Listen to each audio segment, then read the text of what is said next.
out of apartment 5B.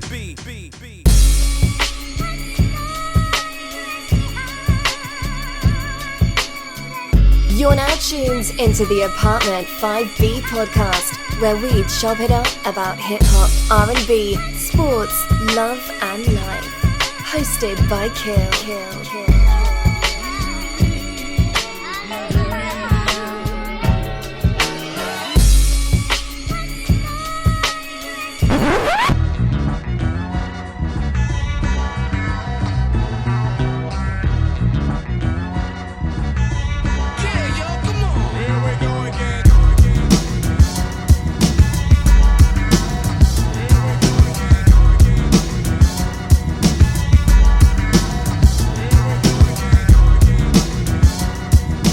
What's good? You are tuning in Apartment 5B, hosted by your man Kill. It's been a minute, y'all. You know what I mean?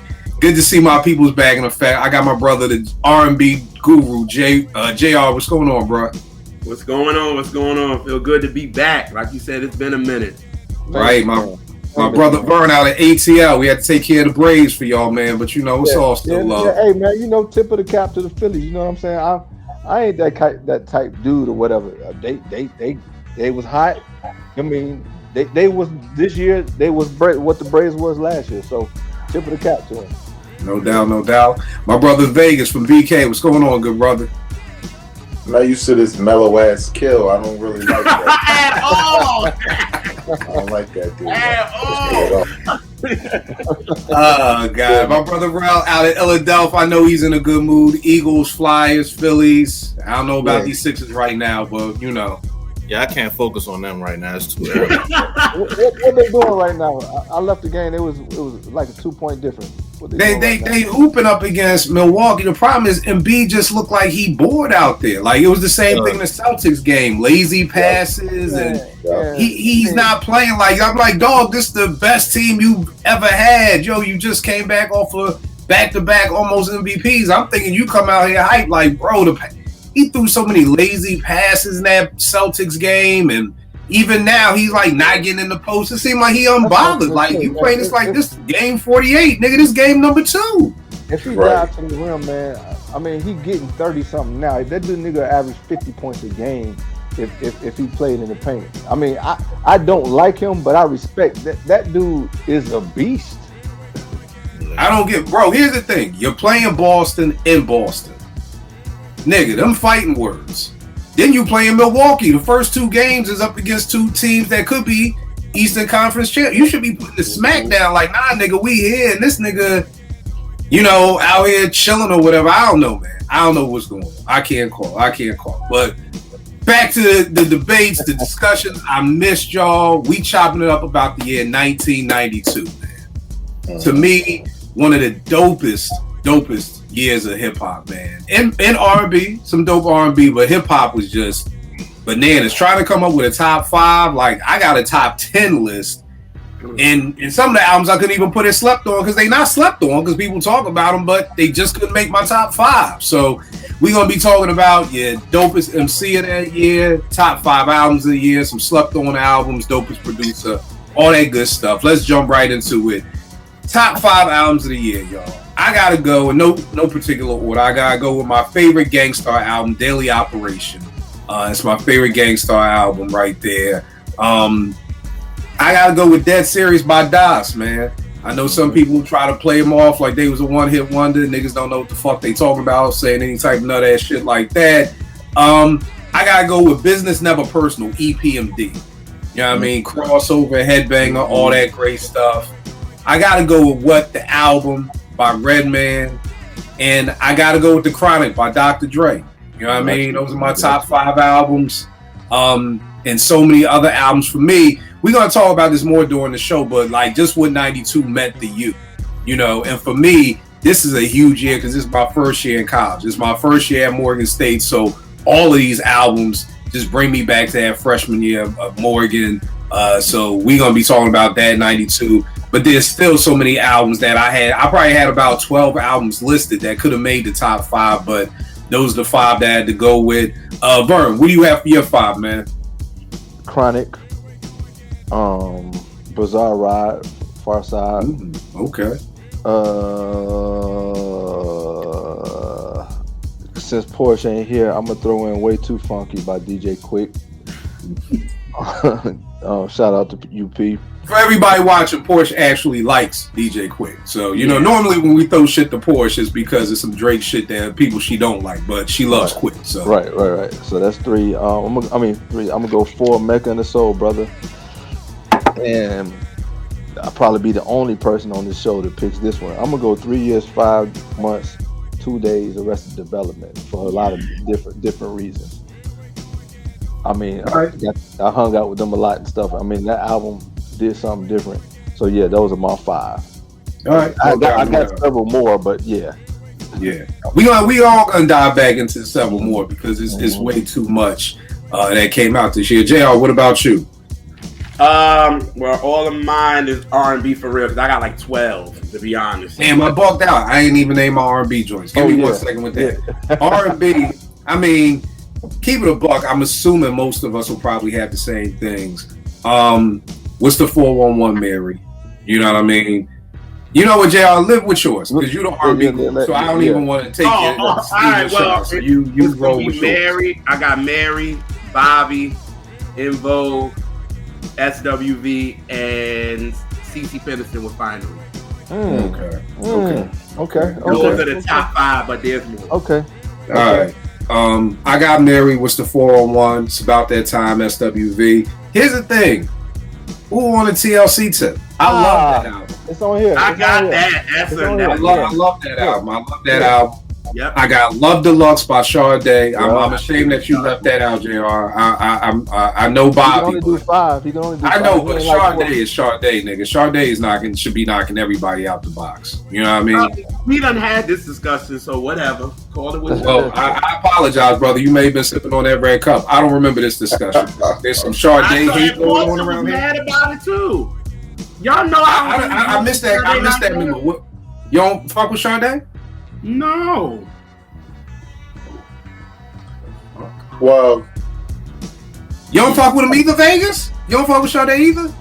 Thank I you, like Vegas. a couple of songs, but that's what I'm saying. I like a few, but yeah, man. I didn't know. I thought it was just Tanya. I literally wasn't gonna marry Tanya because she don't like Sade, and I was like, nigga, I don't know if we can do this. Then I mean, can we really raise kids together if I fucking love Sade and you don't? You know what I mean? I had not. Tanya has found her tribe. I did not know. And we all from New York. All right, yeah, maybe that shit's too depressing for y'all. Y'all like, I'm gonna jump in front of the A train, man. Let me tell y'all how many fucked up nights I couldn't get home because somebody was on the fucking tracks. Every night trying to get home, there was some type of hoopla with the damn trains, man. Yeah, maybe it is a New York thing. I can't call it. So those are the 5 I got. Vern, what you got for your R&B? R&B, I'm gonna go Love Deluxe. What's the 411? Funky Divas. It's About Time, and I was gonna say TLC, but since that's already taken, I'm gonna go with the Boomerang soundtrack. Yeah. Very dope pick with that. Very dope. All right, no doubt. Vay, what you got up for your top 5 R&B and hip hop? If you got them both. I didn't do R&B, but a lot of what y'all named would have been right in there for me. To be honest, I got all those albums, except for Sade. I got the best stuff though. Don't get me wrong. I got that. Once I rock with heavy. I got that. All right. So on hip hop, got The Chronic, got Daily Operation, which is my favorite Gangstar album. What the Album by Redman, Das Effects, Dead Serious. I mean, even to this day when I put that on, it's timeless. Kill My List was damn near identical to yours, but I was like, let me just try to be a little bit different because I was gonna put EPMD in there. Mm-hmm. So I got Ice Cube, The Predator. That's an album that a lot of times I know even with myself I don't talk about it as much as I always say Death Certificate and sometimes America's Most Wanted, but that Predator album was kind of mean, you know. Especially to follow something like Death Certificate. It was different. It was timely, right? With the riots and all that shit. With songs what was the single? What was the single on that? Wasn't it Check Yourself? No, Today was a good day. Now that was like the second single. Right. Like the first single was Wicked. Wicked. Right. Wicked. Right. The first single was Wicked. Then Today Was a Good Day. Then Check Yourself. Right. All right. Yeah, no doubt. Bro, what you got for your top 5? I got Business Never Personal, The Chronic, Dead Serious, Predator, and Runaway Slave. Showbiz and AG.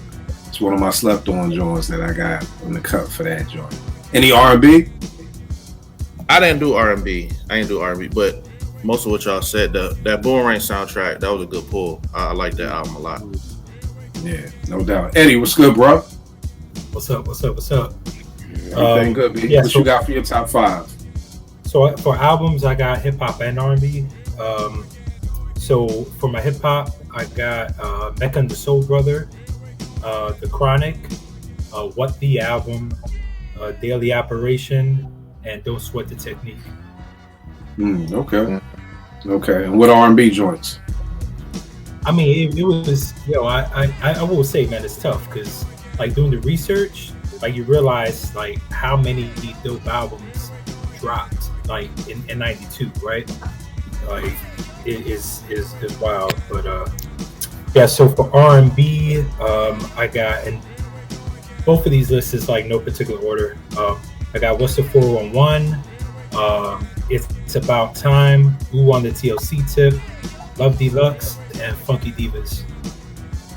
Okay. All right. No doubt. Now, let's talk a little bit more about these other albums that came out. Because when I did my list, I didn't keep in mind, I didn't even include Mecca and the Soul Brother, which is a 5 mic classic. You know what I mean? Like, I didn't even name that joint. I mean, you got Stunts, Blunts, and Hip Hop, Diamond D. I was just listening to that with Naomi the other day. To me, another 5 mic classic, but it just couldn't fit into that top 5. What do y'all think it was about 92? Like, I mean, let me break down some of the things I saw about the tide of 92.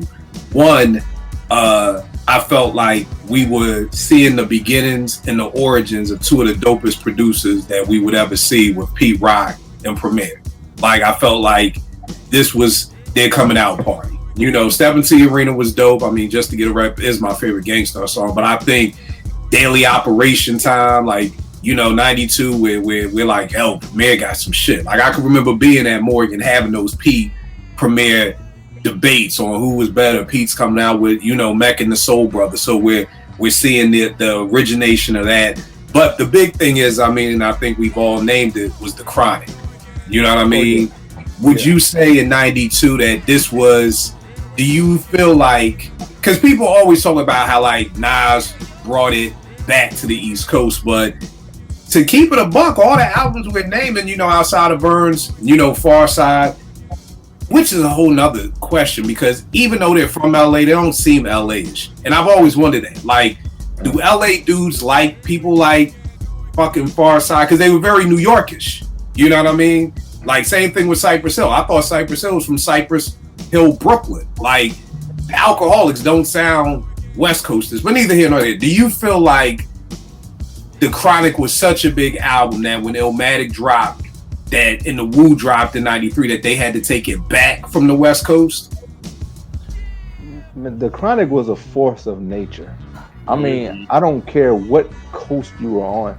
That I had never, to me, in my years of hip hop, whatever, that was the most universal album in hip hop, period.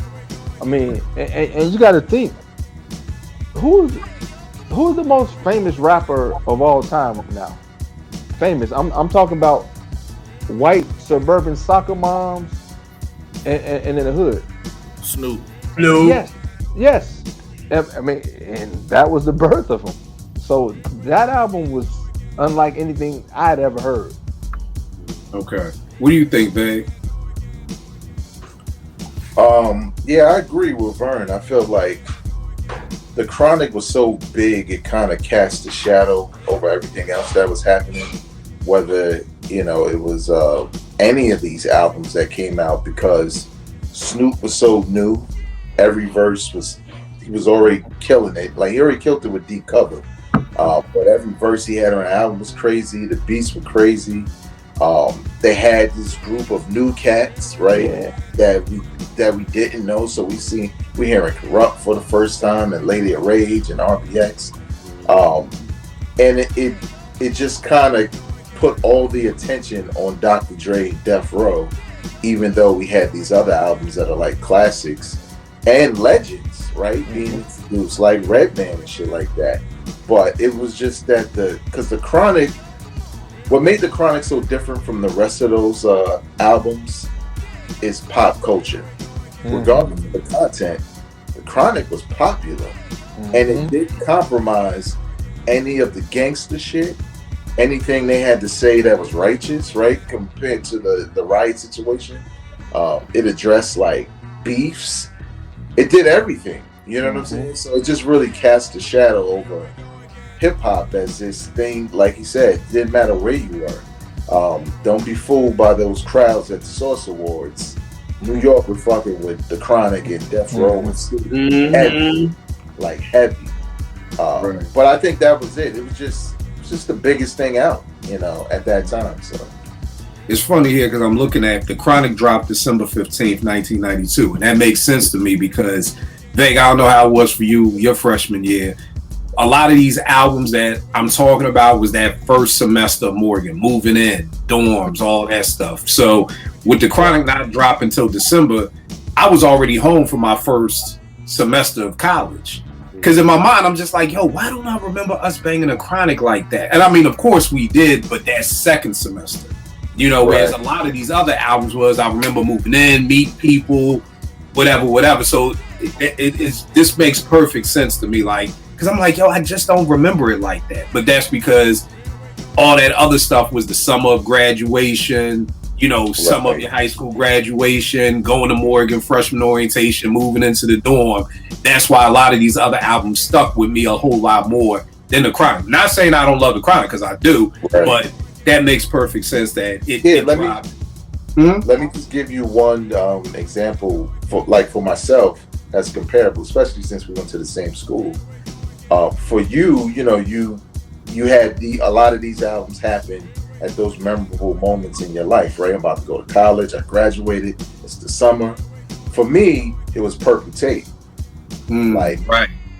That summer, that's what I was playing, like, religiously. And obviously, you know, I'm a hip hop head, but I have all this other stuff on my mind, you know, changing my life and blah blah blah. And when I got to school, that's all I heard. Purple Tape. So I would feel the same way if something else great came out in December, and I'm like, shit. I know when I arrived, shit, it was Boot Camp and Woo and all of that, you know. So Nas, that makes perfect sense that it dropped like that. Bro, what do you think? So do we feel like the West Coast owned hip hop in '92 with the Chronic, or would you say it was a 50-50 split? I think the Chronic was like undeniable. You know what I'm saying? Like, you know how we are, where we from, like we don't be that receptive to stuff immediately, you know what I'm saying? Like, from other coasts, you know what I mean? Like, not now we are, but like back, remember how we were back then, you know what I'm saying? Oh no, back then, I mean, a lot of hip hop was very regional. If you weren't from New York, you wasn't shit, you know what I mean? Jersey and Philly was scrapping for respect, LA was scrapping for respect, you know. Yeah, the Chronic to me was just undeniable, and the impact was so big. And like Big said, like the impact was more than just the music. It was the culture, some of the sayings and the dressing. Dog, I mean, we was all we were saying was these nuts, like that. You know, like it was literally like we were doing the skits. It wasn't like you said, it wasn't just the music. We doing the skits right along with it. Yo, you got that? What, these nuts? Like that just was part of everyday talk now. Yeah, so I think that album is, I don't want to say in total control, but it was shifted to that area, you know what I'm saying? So where we needed somebody, some East Coast artists to really come out and do something crazy to kind of shift the momentum back over, you know what I'm saying? But the Chronic was just different, man. Like, like like you said, the skits and everything. Like we was quoting that shit. Like some of those songs, like the bitches ain't shit. When I first heard it, I was like, what? Like that shit was just like they ain't give a like that's a I don't give a song. Like I was like, but I couldn't stop listening to it. You know what I'm saying? And that's the impact of it. And let's not talk. Now, how old were you when the Chronic came out? 92. I was 10. So I could only imagine a 10-year-old hearing bitches ain't shit for the first fucking time. Like that's like some old Rudy Ray Moore. That's like seeing Paul for the first time almost. Like nigga, bitches ain't shit. Like not at all. Like don't respect them one bit. Right. Man, so as a 10-year-old, that's some old mind blowing. That's some rain emoji exploding type shit right there. Yeah. Exactly. Now I feel you, Eddie. What about you? You're muted. My bad. I feel like as far as like a singular album that had the biggest impact, I would say The Chronic. But at the same time, like there was so much coming out from New York and the East Coast, that mixtapes and all that. Like for me, it was still dominant. But as far as like a singular album, maybe The Chronic had that. But at the same time, like that was pretty much it. And like Farside, right? I remember my neighbors, like that was the first time I heard the Farside. My neighbors were pumping that album and stuff.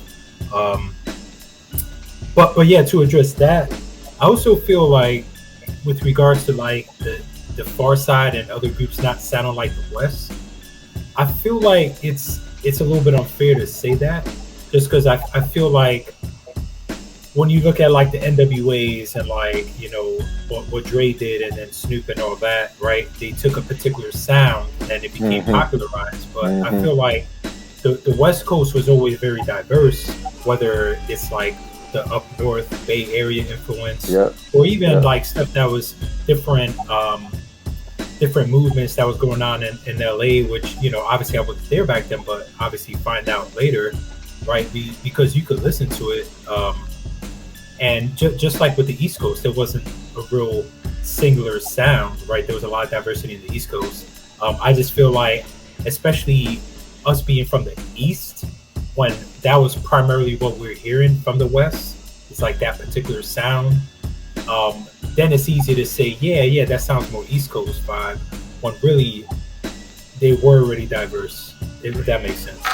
No, it does. I just know for me, bro, I don't know how your age group felt about this. I remember niggas in Philly didn't fuck with the Roots because they was like, they always sound, they sound like they from New York. They shoot their videos in New York. They, you know what I mean? So they felt some kind of way. So I always felt like what the West Coast people feel like, you know, because when I look at the Alcoholics, I felt like they were more welcomed on the East Coast because they were very East Coastish. You know what I mean? 93 Till Infinity was a very East Coastish beat. You know what I mean? But neither here nor there. Tell me, what are some of the other albums? Because I got slept on albums, but I feel like, here's the thing. I got slept on albums, and then I got really slept on albums because some of my slept on albums, people name. But then I got another level. So let me just go with my regular slept on albums. I got Heavy Rhyme Experience Volume 1 with Brand New Heavies, when they was rocking out with Grand Puba, Master Ace, Large Professor, Heavy Rhyme Experience. That joint was crazy. What's up, bro?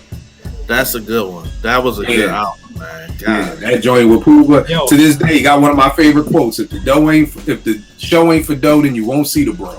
Like, that's one of my favorite quotes right there. Bro, I saw that joint. I saw that joint when I was digging, and for whatever reason, I must have been bugging that day. I did not go back and pray they still got it, man. Go back and pray they still got it, man. I would love to get that on vinyl. I'm like you, Rel, Runaway Slave, Showbiz, and AG. Again, that takes me back to moving into my dorm. I met my old head Derek from Philly. He was playing that shit, 40 Acres and the Mule, like all fat pockets, just all the joints that was off. That was crazy. I know me and Puba and Alamo are the only people who like this album. I fucking love Real to Real. You know what I Real. mean? Come on, it's on my list. What are you talking about? I mean, no, but here's the thing. A lot of people are like, I ain't fuck with that album. See, Vega ain't fuck with that album. See, so again, it's me, Poopa, and Alamo. We the only three people who like that album. And I got Blue Funk by Heavy D, which I feel like is. Yeah, that was 92. Yeah, That was Man, that I was would have seeing been like on some my top conflicting. five. Yeah. I thought that was 93. I was seeing some. Yeah, I Maybe it saw was. something I looked up on something. Maybe it is. Maybe it's not. I don't know. I'll come back for my really slept. I'll come back to my really slept on ones after everybody else goes. Veg, what are some of your slept on joints, man, from that year? All right, so I only picked 3. Obviously, looking at a list, just so much. I had Eric B. and Rakim, Don't Sweat the Technique. I think people don't talk enough about that album, man. It's a lot of joints. In a lot of cases, more, except for Paid in Full, obviously. More really good records on there than some of the albums that people do talk about from them. And even on the production side, right? They got into that jazzy soul bag on a smoother tip, but it worked. You know what I'm saying? Mahogany on that album? Nah, that's on Let the Rhythm In. Oh, okay. Yeah. Okay. This is I Want to Know What's on Your Mind. Don't Sweat the Technique, obviously. I think Know the Ledge is on here. Know the Ledge. Joints on here. See, the hard part for me was I couldn't really count those because that was off the House Party soundtrack. Was Know What's on Your Mind. Know the Ledge was off of Juice. You know what I mean? So I felt like part of that album was almost like we had already heard those songs. You know what I mean? Well, yeah, true, but we don't know if it was already planned for the album and they gave it up for a soundtrack. Well, I know Juice they didn't because Hank Shockley and them did they that. created it for that. But neither here nor there. I need to go back and listen to that album because I just never liked Don't Sweat the Technique. The video to me with the white girls was just, and I wasn't even thinking white girls, Black Rakim, but the video just threw me, and I was like, I probably listened to the album twice, but if you co-sign it, I need to go back and listen because I probably haven't listened to that joint in years. Yeah, it's cool. It's cool. It's because it's different from the rest of their catalog. All right. What else I had? I mentioned this before on your show. X-Clan Exodus. Oh man, Yep. All right. Yep. People haven't heard it. Yes. Missing a fine piece of hip hop history. To not get mentioned. Yes. From the lyrics to the beats. Yes. It's excellent. It's excellent. I got a theory as why that doesn't get mentioned, but I'm gonna wait till the end for that one. Okay. And the other one I have, because I always hear about the debut, but I never hear about Return of the Funky Man by Lord Finesse. Oh, that's a good. Because to me, obviously I like the debut, but he stepped it up a level with the bars, the beats. I think this was the first time you heard Big Al on the track, I believe, on this album. Very dope album. I mean, Lord Finesse just doesn't get mentioned as much as an MC, as an influential MC, really, in those early days. Even the look, you know what I'm saying? There was his whole style was kind of like his for a while, till Nas kind of took some of that. So. I think the hard part with Finesse, I always felt like when people love Big L, and I love Big L, nobody get this twisted. I just felt like he was so much of a Lord Finesse. Yeah. You know what I mean? Like, I felt like Finesse was like, yo, you better than me, take the bag, run with it. That's good. You know what I mean? Because it's like when people were like, they love Big L, I'm like, I fuck with Big L too. But when I heard Big L, I was like, yo, he sounds very Lord Finesse. You know what I mean? So, and since that was Finesse's man, I've heard people kind of compare it to Fat Joe and Big Pun. My only difference was Fat Joe was never as close to being as nice as Big Pun. You know what I mean? Whereas I felt like Finesse was nice. You know what I mean? Like, right. If anything, his name doesn't get mentioned enough as the best producer on the mic either. You know what I mean? Because I don't think people respect Finesse in the production bag too. You know what I mean? So, but we're gonna talk about that later too. We're gonna dive into that too. Vern, what you got for some of your slept on joints? I got just second Exodus with Vague. Hey man, yeah. Brother J is one of my favorite MCs that never gets mentioned in favorite. what I love most about him is his enunciation. He was so clear on every word that he said. You could hear it. And my favorite joint off of there is FTP. That mug is dope. I just know that they sampled Clarence bills had to be astronomical.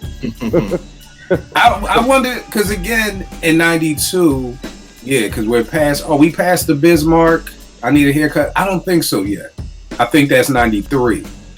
Okay. Where a lot of the sampling after that Biz sample suit, that's when everything just went downhill for sampling. Yeah. I'm gonna go real to real, and it's primarily for one song. That's one of my favorite beats of all time in hip hop. It's just so smooth. And then my last one, I'm gonna go. F you, don't take it personal. Fushnickers. Yeah. Yeah. A lot of people don't know, man. That first joint, True Fushnik, that's Tip. You know, La Smooth, that's Tip. You know what I mean? Like, oh, for real? Yeah, that's produced by a Tribe Called Quest, but that's Tip. That's Tip. That's Tip.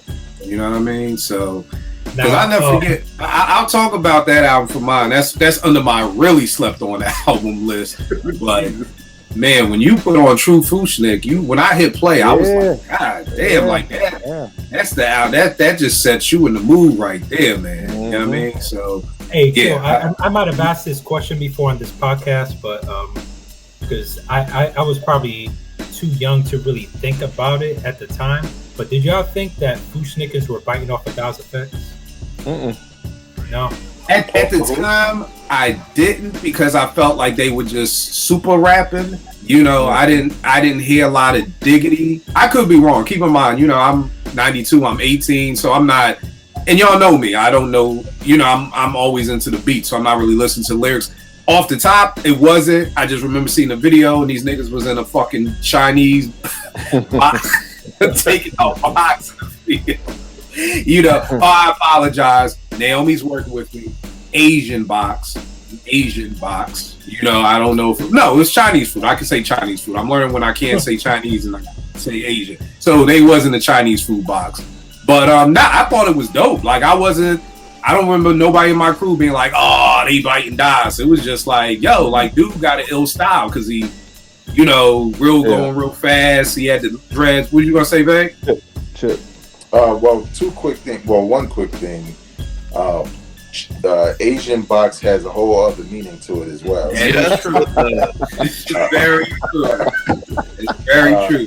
See what happens when I try to fucking get politically correct in my old age? I fuck up everything. I called it the Asian box, that they were rapping in an Asian box. Look at that. Right.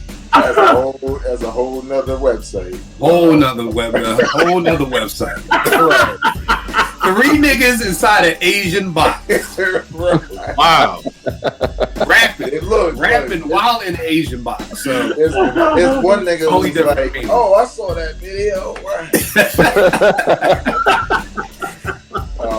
But you know what though? Like, I'm trying to remember.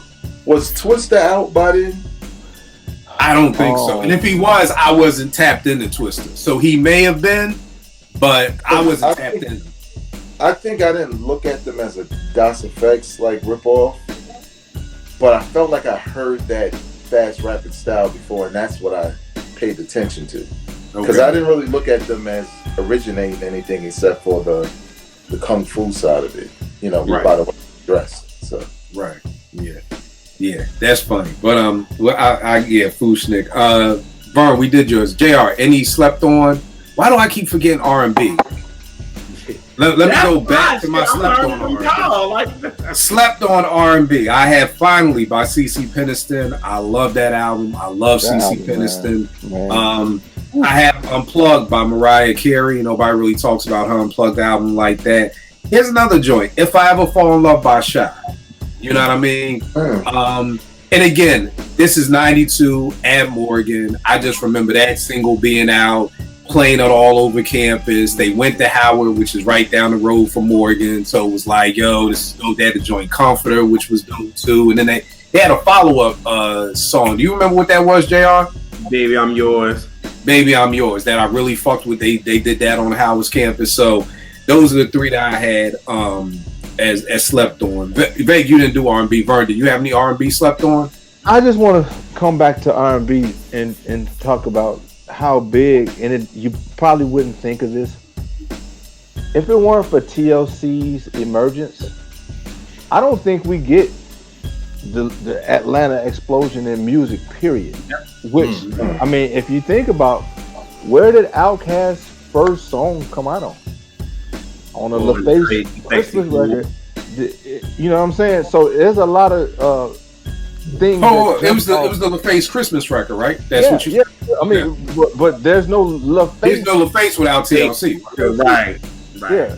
You know, and then you put the, Rico and them did Waterfall with TLC. So it's a lot of stuff that TLC, and I ain't gonna front, bro. We partying, ain't too proud to bed, man. We was East Coast stomping off like a mud. I mean, it was just hype. Ain't too proud to beg was my shit, man. That shit was crazy. Hat to the Back. It's a lot of joints that I love off of that. The Hat to the Back video version. Yeah, man. Yeah. What about your friends, baby? There's a lot of bangers on that TLC album. Man. It is. Not to mention T-Boz had the fly cut. Niggas was in love with T-Boz. Shorties was niggas was in love with Chili. You know what I mean? So it was they had that style. They had that steez, and I remember just seeing Ain't Too Proud to Beg. I kept saying that when I went to his Temptation play, and T was like, "Can you stop saying Ain't Too Proud to Beg, nigga? It's called Ain't Too Proud is the Temptations. Ain't Too Proud to Beg is TLC, nigga. You getting too fucking used to it." But I just remember being like, "Oh snap, these shorties talking about they want some? Like they like, yo, if I want it in the morning or the middle of the night, I'm like, do tell." Like word, like that wasn't. Women weren't talking like that. Like I know this generation is like, oh, niggas always chicks always dick nowadays. Not in 1991 and 92, they weren't. Like that was a no. So for them to come out and left out with the condom on the joint, like it was like, she from Philly. Oh yeah, she from the crib. She from the crib. All right. So I'm gonna hold the rest of it to when we talk about memories and stuff, because I mean that's Jack the Rapper. It's all kind of stuff tied into TLC and the Atlanta emerging scene and everything. So yeah. No, but that's a good point, bro, and that may be a show that we need to do where we're talking about maybe the foundations of things that blew up. It's why I haven't enjoyed a Roots album in years, but I buy all their albums because I feel like without the Roots, we don't get so much of what has come out of Philadelphia, without them. So even though I don't like a lot of their music, I still buy their albums. I buy Questlove's books, just because I really appreciate what they were able to do for the city. And I don't think enough people really give them the props, not just for being what they do, but for what they did for Philadelphia. But again, most people who ain't from Philly probably wouldn't care. You know what I mean? Same way maybe people from Atlanta really wouldn't care that TLC kind of put them on. But then you start thinking about all the music we wouldn't have gotten, then you have to start caring, because we don't get no Beans. We may not get Freeway. We don't get State Prop. We don't get Jaguar. We don't get Jasmine Sullivan. We don't get Kendrick the Family Stone. We don't get music. We don't get Flowetry. You know what I mean? So that's huge. Yeah, what are some of your slept on R&B joints? All right, the first one is going to be Shantae Moore's Precious. Damn, I forgot that came out, man. Yeah, a lot of people really don't talk about it. I mean, I think everybody knows Love taking over, and it's all right. But I just think the album came out just a little too late. You know what I mean? And then that. But then I get hold on for a sec. With Deshaunte, tell me this. Do you think I felt like she came out like almost right on the cusp of music changing, especially R&B. So we fucked with those first two, but I felt like Shantae reminded me more like a young Regina Belle, like that era of music. You know what I mean? I agree. That's why I think into the hip hop. You know what I mean? The Mary, the SWVs, all of that stuff. And I felt like Shantae came in right in time just to get her name. Like if that Love's Taken Over would have came out in 93, I don't even think people would even be talking about Shantae. I think, that's why I think she came out just a little too late. I think she should have came out in the beginning of 92. Because by the summer of 92, it was a wrap. Like, everything changed. Mary done changed everything. So it was like, she came out too late, and this came out in September. So it was like nobody was caring about it. Girls weren't looking at her; they was looking at Mary now. So it was a whole different thing. So, but her album is dope though. To have like George Duke on that joint was crazy. Yeah, Yeah. Then I'm saying Silk's Lose Control. Very slept on album. Very slept on. I forgot about that. Who else is it slept on? Prince's Love Symbol. What's on the album, JR? I was just about to ask. Seven, Sexy Motherfucker. What else was on that album? Oh God. Seven. No. Cream is not on that one. Cream is on Diamonds and Pearls. Yeah, I know 7 was the biggest record on it. And My Name is Prince. Okay. That was on there. Yeah, that's the 3 I could come off the top with. Who else? Yeah. Trey Lorenz. Nobody talks about that album at all. That 92 album, nobody talks about at all. Lorenz, the dude that did I'll Be There with Mariah. All right. Did he have any solo joints? I mean, I know he had this album, but did he have any big songs? Like, the biggest song was on this was Someone to Hold, and Mariah's on it with him. She's doing the background vocals with him.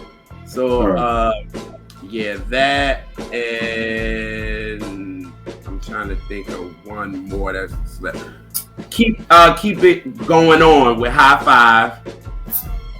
And my last one is gonna be Shaka Khan's The Woman I Am. I saw that. Okay. All right. Ro, what you got for your slept on? I had it written slept on. So this is another thing. Like, I probably wouldn't even have heard this album really if it wasn't for like the impact of the Chronic. This album was really good. Music, The Drive-By by Comp was on it. Was fire. You know what I'm saying? I don't know at that time if I would have gave that a listen like that if it wasn't for, the West Coast influence, like the Chronic, you know what I'm saying? So that was on my slept on. I had what the album had slept on because when people mention Redman, they mention Muddy Waters usually. Some people like There's a Dark Side, but just the introduction of Redman on what the album was, come on, man, that shit was crazy. Tonight's the Night, Time for Some Action. Come on, Tonight's the Night, one of the best songs. Like, come on, bro. Like, the funny thing is I've heard people who like, again, that's just a 5 Mic classic. I thought that was just a hip hop fact, but I've run into. Well, here's the problem. When you run to people on Twitter, fucking Crisscross is a legendary group. So I can't even talk about what I talk about on Twitter because it could be somebody I'm talking with who's 10 years old. But a lot of people on Twitter would be like, what was I? And I'm like, I nigga. I almost got to ask immediately, how old was you? What the fuck do you mean was I? Time for some action? You put that shit on? Rated R, watch your Nuggets, Tonight's the Night, How to Roll a Blunt? Nigga, you had to be in kindergarten if you wasn't fucking with that album. You know what I mean? But, right. Here nor there. But I get you on that because I have come across a lot of people who's like, yeah, what was I? Right. And I had Coogee Rap, Live and Let Die, slept on as well. I had one of my favorite Coogee Rap songs, which was On the Run. This was on there, and that remix was crazy. The remix was crazy. With the video, that was crazy. So those are my slept on songs. All right, no doubt. Eddie, what about you? Well, the first one, I don't think anyone mentioned this one. I got Positive K, The Skills That Pay the Bills. Because here's the thing, like, at the time, I just knew the album was going to be corny because, I Got a Man, and, that song got played out, and I just wasn't even thinking about it. But recently revisited it, I want to say a few years back, and I was like, damn, like, this shit is pretty dope, you know what I mean? And I feel like he got a bad rap because, he's pretty dope. Like, the album wasn't bad at all. So I got that. I'll say Ice Cube, The Predator. Just because I'll say, like, his first 2 albums, like, either, America's Most Wanted and Death Certificate, right? Not even arguing, like, those are his 2 best albums, right? I feel like consensus, like, between the 2, I think people go back and forth. But aside from Today Is a Good Day, right, which everyone knows, but The Predator wasn't a bad album. I just feel like it didn't meet the standard of the other ones. I also have Music to Drive By, and what else? Let me see. I think that's pretty much. I mean, maybe Runaway Slave. I'll say Slept On. I know y'all mentioned it, but to be honest, like I don't see too many people mention that album aside from like this particular circle. And like I know Kill you champion it. Like maybe like I hear Penny talking about it as well. But outside of that, I don't hear too many people talking about that album. Yeah, I really don't hear too many people talk about Showing AG. You know what I mean? And if they do, they're talking about the Primo remix of the first single off their second album, Goodfellas. But yeah, Showing AG was dope. And it's funny you mentioned Positive K, because while you were coming from the aspect of it was going to be corny, I thought it was going to be bananas, because the Positive K that I grew up on in '88 was Step Up Front, which is one of my favorite hip-hop songs ever.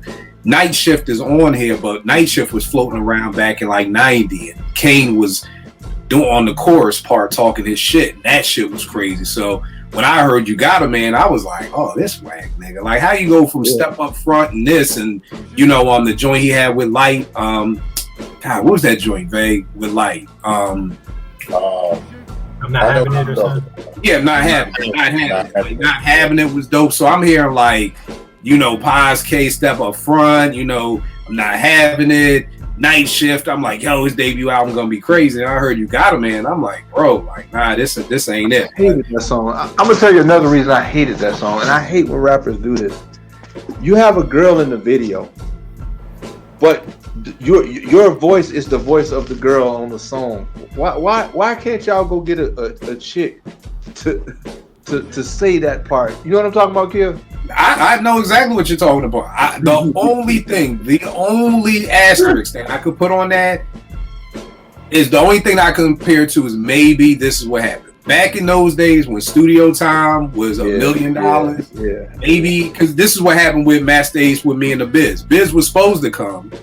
He didn't come, so Ace referenced the vocals like Biz, so Biz would know when to do it.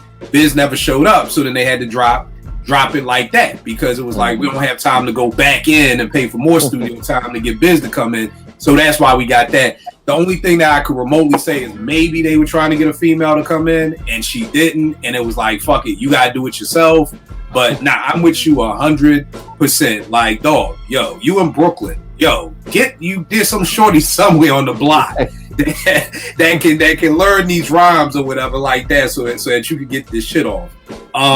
My really slept on list, Exodus, like Vern and Vague said. Time's Up, K Solo, his second album. I forgot the lead single, Lies, the rumors, the lies, but I thought that shit was crazy. House of Pain, self-titled album, I really fucked with.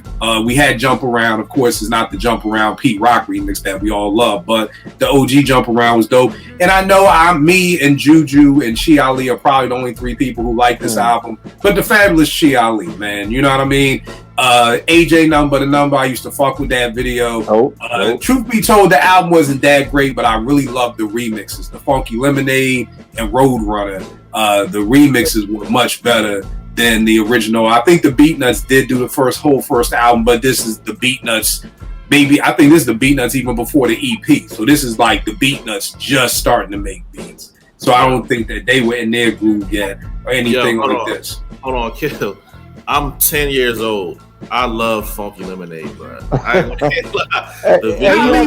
years old. You should like that shit was fire to me, man. You can rock out Mr. Bus and I wouldn't be mad at you.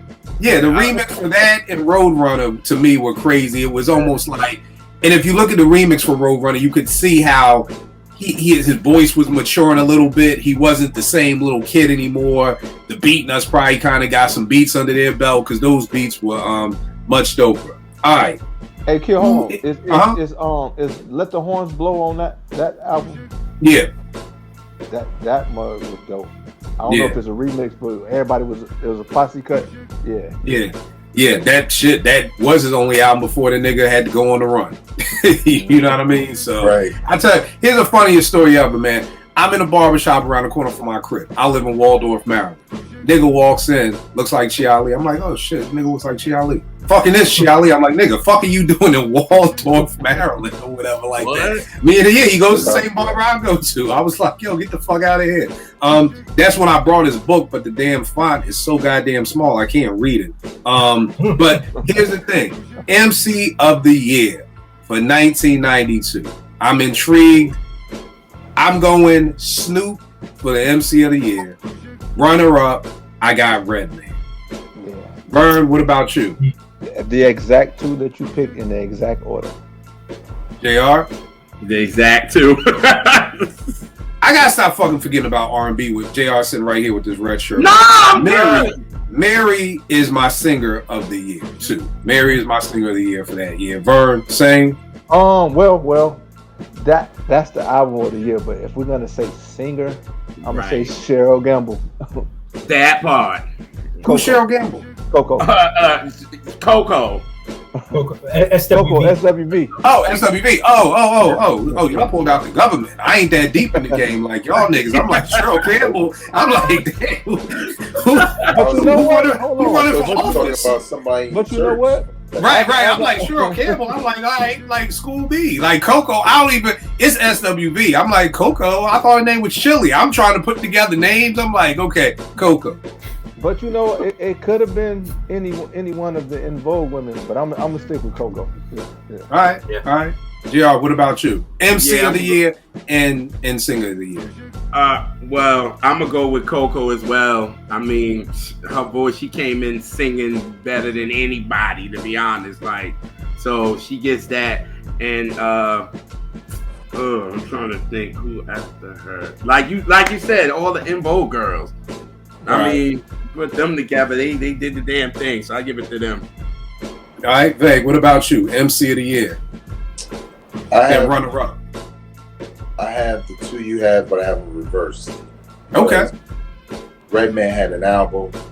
Snoop was just features. Yeah, great true. point. It's trust me, as an MC, it's pretty easy to get busy when you only got a 16. Right. Adrift. Anybody? You know? That was me, man, you know. Yes, they came through the cut. The only guest feature on me and Vern's I Don't Mind album is Vague. Right. But Snoop, trust me, I was thinking about Snoop heavy to be number one. On the R&B side, I know I love Mary, but talking about singing, I'm gonna go with En Vogue, just as a group, because I think that's what hit me. Yeah, like SWV, I really like the song, and then obviously they can sing, but when I first heard En Vogue, that was like church. I was like, damn, thing, like all of them can sing. Like it just blew me away. You know what I'm saying? So I definitely go with En Vogue. That intro to Hold On. Yes. Oh, man. Terry. Yeah. Come on, man. Yeah. I'm talking about when all of them harmonize at the end. They come. Yeah. Come on, man. Right. Yeah. Tell me this, JR. What did you feel? I didn't love Funky Divas. I love Born to Sing. Love it. Like, love it to death. Didn't love Funky Divas. How did you feel about that as a follow-up album to? Were you happy with it? We did an episode on Catch That about that. It's coming out in a couple of weeks. And what I just said was, even though we played the album like crazy, thank God for them great singles. The singles carry the album for real, because if you listen to this album now, you listen to them album cuts, you be like, damn, wait a minute. I really like these songs, like for real. Like you think about it for a second, but them singles were so strong. Like it carried, you know what I'm saying? So yeah, but Born to Sing is the best for real. But were you happy with it? Was this a letdown for you, or were you like hyped for it? When my mom got it, so I was just obviously listening to what she was. I forgot you were what, 7 years old? Yeah, but he like, nigga, I ain't have no say what got played in my house. I just you asked the 7-year-old like, were you disappointed by a sophomore album? That's what I'm gonna talk about, getting to that. But yeah, she was happy with it, but again, she always went back to Born to Sing because she did like the rawness and all that of it, but she was alright with Funky Divas though, but you know that was played around the house, so obviously I loved it. So, all right, what were you gonna say, Vern? It's funny that we mentioned this album like earlier this week. I hate the chorus to Free Your Mind. Free your mind and the rest will follow. Be colorblind, don't be so shocked. That is so corny to me. But and I was just thinking about it this week, so I just had to get that off. I think it is a moral to this story. He's like, nah, I just wanted to shit. No moral to the story, Kill. Just wag ass choruses. But Kill, I got a question too. All right, so you say 92, right? So in 91, there's albums that came out in December. Can we still like make them a part of 92? Yeah. I mean, keep in mind, bro. It's the hard part about these shows for me is y'all know I don't remember shit at 48, right. So I gotta go to Wikipedia, and a lot of times Wikipedia they don't even put them in the order. So yeah, if you have some albums that came out in December, please. But yeah, it was just true, honestly, that I was still rocking in 92, and that was Tevin's debut, and it was Michael's Dangerous. Okay. Those came out in November, like at the end of November. So obviously in 92, we was still rocking to it. So right. And for folk watching, whenever I do end of year list, I always go December to December because there's too many dope albums that drop in December and aren't gonna make. You know, probably I haven't lived with it long enough for it to make that year. So for me personally, I just do December to December. So yeah, by all means. Okay, well then I can change mine because then I'm gonna say Tevin was the singer of 1992. Then, so okay, I ain't mad at that. Vay, did I give yours? Did you do your? You did the flip. You did the flip. Ralph, who you got for MC of the year and runner up? I got Redman, MC of the year, and Ice Cube as a runner up. Only because he had an album, like, you know what I'm saying? Like, Snoop was killing, but Snoop ain't have an album yet. Feel me? So I'm gonna go with Redman and Cube. All right. And Eddie, what you got? You on mute too. Yeah, I'm also going Redman and Snoop. Even though Snoop didn't have an album, I just feel like the impact, right? Especially like, you know, all the features and like that deep cover joint was like, I feel like, man, like when we heard that shit, like even though it was a West Coast joint, like it felt like we felt it. Like there's a reason why Fat Joe and Big Pun remade it like for the East Coast, right? You know, it was hitting like that, you know. So, Eddie, you make a good point that I just thought about. I don't know if people still do it this way. Dre set up the anticipation for Snoop by doing that the same way. You remember, because I had cats from up top that was down here kept telling me about this nigga Redman, and we would see little snippets of them like on different videos or whatever. So you kind of had an anticipation for when he finally dropped his own thing. I don't know if we get that anymore. Where everybody got to be a star now. Whereas before you pay dues, you carry records, then you might get a verse. I mean, hell, Tupac was a dancer. You know what I mean? And then he got his shine. I don't know if we get that anymore. Well, I mean, nowadays, bro, with the internet, you don't have to pay dues no more because it was kind of like when I first started at 889, I was the record dude. The first day I started, they were like, "Yo, all them records over there, put all them shits in order," and I was happy to do it. I was happy as shit. It wasn't no motherfucker that I put these records. You know who more than happy to do it. You know what I mean? Kill, go on a 7-Eleven run for us. All right, no doubt. I'll be back. Like, it wasn't none of that. Whereas now we're just like, fuck y'all radio station. I start my own podcast. You know what I mean? Like, you know what I mean? Like, because the internet, you don't have to get on anymore. You can just do it yourself type thing. Yeah. So I mean, I think there's really no place for it to be like, okay, it's like, why am I carrying records? You know what I mean? Like, why am I doing this? Like, because in that day, it was like, yo, I want to get on with EPMD. I'm down for whatever. Yeah. Why did people carry records back in the Flash days? Because I want to get some party and I want to be down with Flash and Kool Herc or whoever's spinning. So you did whatever was necessary to get down with that crew.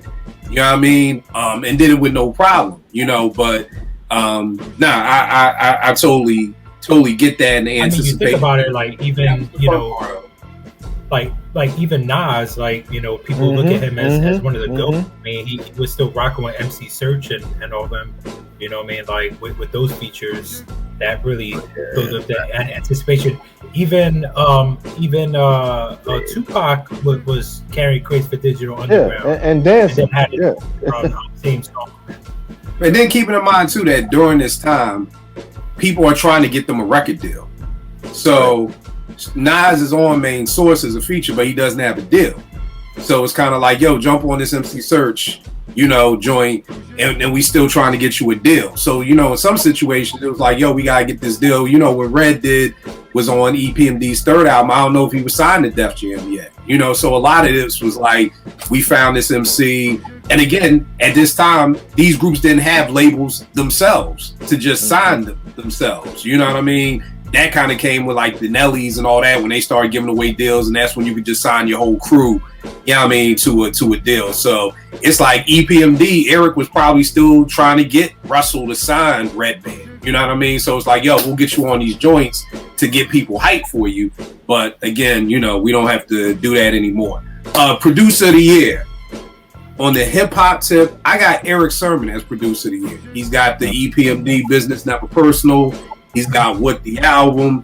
And my runner-up would be Dre for the Chronic. You know what I mean? And then on the R&B side of things, I've got Dave Hall, and rest in peace, the Mark Morales, Prince Marky D, for the work they did on Mary's What's the 411. Everything on there from Real Love, just everything that them two dudes cooked up. Just a perfect album. So that's what I got for my producer of the year. Vern, what about you? I'm going Dre on the hip hop, and I'm gonna go Dallas Austin for the TLC work on the TLC tip. You talk about somebody whose name who doesn't get mentioned that needs to get mentioned. It's Dallas Austin. And I feel like that's because he was a Suge Knight type producer, because he wasn't all up in the videos. You know what I mean? The average person doesn't know who Dallas Austin is. The average person doesn't know Dallas Austin did Boyz II Men's first album. You know what I mean? Because he wasn't the Jermaine Dupri. Jermaine Dupri is all up in the videos. You know what I mean? Something came on the other day, me and T was listening to Escape, My Little Secret. And I'm like, why did fucking Jermaine Dupri in the intro of this? My little secret. It's like, nigga, why are you in this song? It's an R&B song. Nigga, you everywhere. Like, there's so many reasons why we don't like that dude, man. But it was just like, dog, we on an R&B slow jam, and here comes Jermaine Dupri. Like, he was gonna make you remember him. Which is the hard part about it. This is why we remember him. You know what I mean? So it's almost like, if you don't do it, you become a Dallas Austin, somebody who had all these incredible songs that people are going to be like, oh shit, I didn't know Dallas did that. Oh shit, Dallas brought out Monica. I didn't know that. Oh, Dallas did that.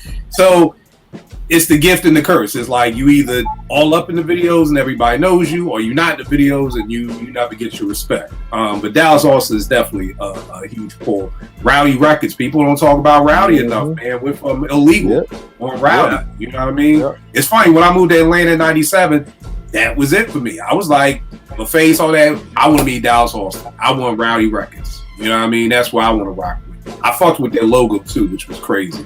JR, what about you? Well, I'm gonna say my number one is Brian Alexander Morgan, and it's because he changed. Yeah, man. Yeah. He changed the sound forever. Can you talk about who he produced and what he produced? Well, he produced SWV, and when he wasn't. I know everybody talks about the hip hop and R&B with Mary, but it was the way he was cutting up his. It was completely different. Like, he was cutting up his joint like a rapper for real. So like, if you listen to the breakdown of I'm So Into You, you can hear that was completely different from what they were doing with Mary. And it caused everybody, and I mean everybody, Jimmy Jam, Terry Lewis, Babyface, L.A. Reid, he made all of them be like, look, we got to change our style up, because if we don't, this dude about to leave us behind for real. So we wouldn't have got That's the Way Love Goes from Janet. We wouldn't have got that from her if Jimmy Jam wouldn't have heard It's About Time. So now tell me this. I don't hear enough about his name. So you're saying all these big name people were influenced by this dude. why haven't I heard? The only reason why I even know this name is because we talked so much and done so many shows. If it wasn't for you, I'd have no idea who you're talking about. Why was he this influential? But what did he do after SWV? I mean, why did he blow? Really, why did he blow? Like he's produced so many other people. Yeah. But SWV is what got him that everybody know of him. He done Layla Hathaway. He's on. He did Aretha, right? He did Aretha. He right? did Aretha. Yes. Yeah. He's done. I mean, he did Rain. But I guess what I'm saying is, like you said, doing SWV got everybody to know his name. My challenge would be, I don't know if everybody knows his name. Like maybe people in the industry know his name. Yeah, but what I mean is like, why don't the civilians know the name? The civilians know the Rich Harrisons. The civilians know the Jimmy Jam and Terry Lewis's. So if he was so great, why don't us regular folk down here know the name? Another thing is too, Brian did not play the politic game either, and that's what he wasn't gonna do. So they wanted him to do other stuff, and he like, nah, I'm not doing that. And then they kind of shut him out the industry, because by the time SWV was doing their second album, they didn't release no singles from him. It was all stars, so they kind of just listen to JR and Lisa's show with him on there. I mean, bro, I was on there like, yeah, like they really like the industry kind of like threw him, like, because he made so much money from It's About Time. You know, the labels after the second album, they like, all right, we want to get somebody cheaper, and like they literally like kind of just threw Brian to the side. And after that, you know, when the label want to put you down and the industry want to kind of throw you to the wolves, it's a wrap. So Brian was just like, it is what it is, and he just started, you know, producing for other people, but he wasn't getting that spotlight like he was. And that's why you really don't really know him like that. But he's very influential, to be honest. He need to play at the Rock and get a nickname. That's the problem too. Brian Alexander Miller is just a boring name. We need something. Morgan. See, I done fucked up his name. See, I need something quicker.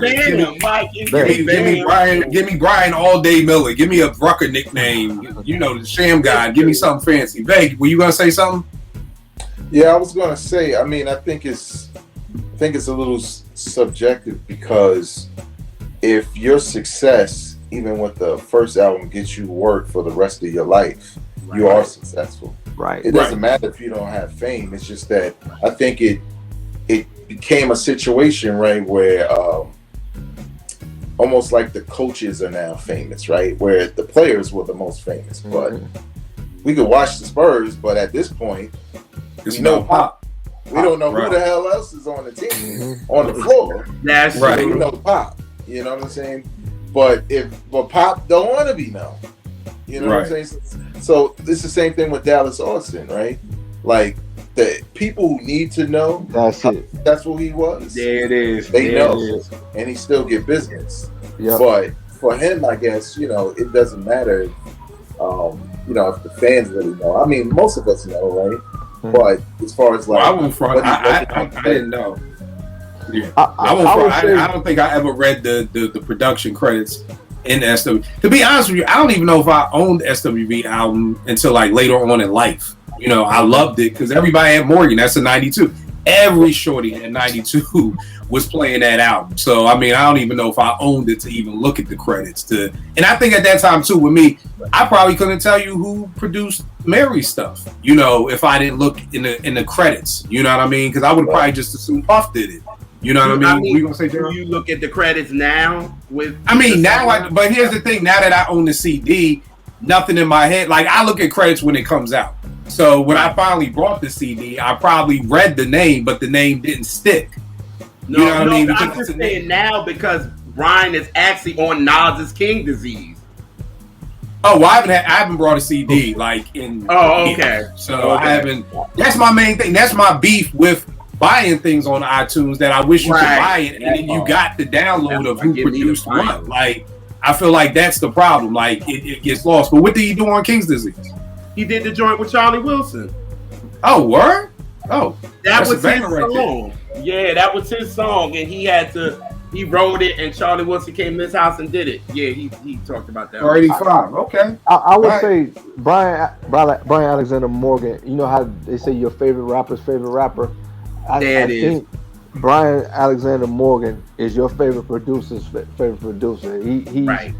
Everybody that needs to know who. I mean, hell, if Jam and Lewis are facing him, are acknowledging your dopeness. I don't care if Joe, the policeman from down the block, don't know who I am. Did you just say Joe from That's My Mama? That nigga said That's My Mama. If Joe, That's my policeman. Joe the policeman.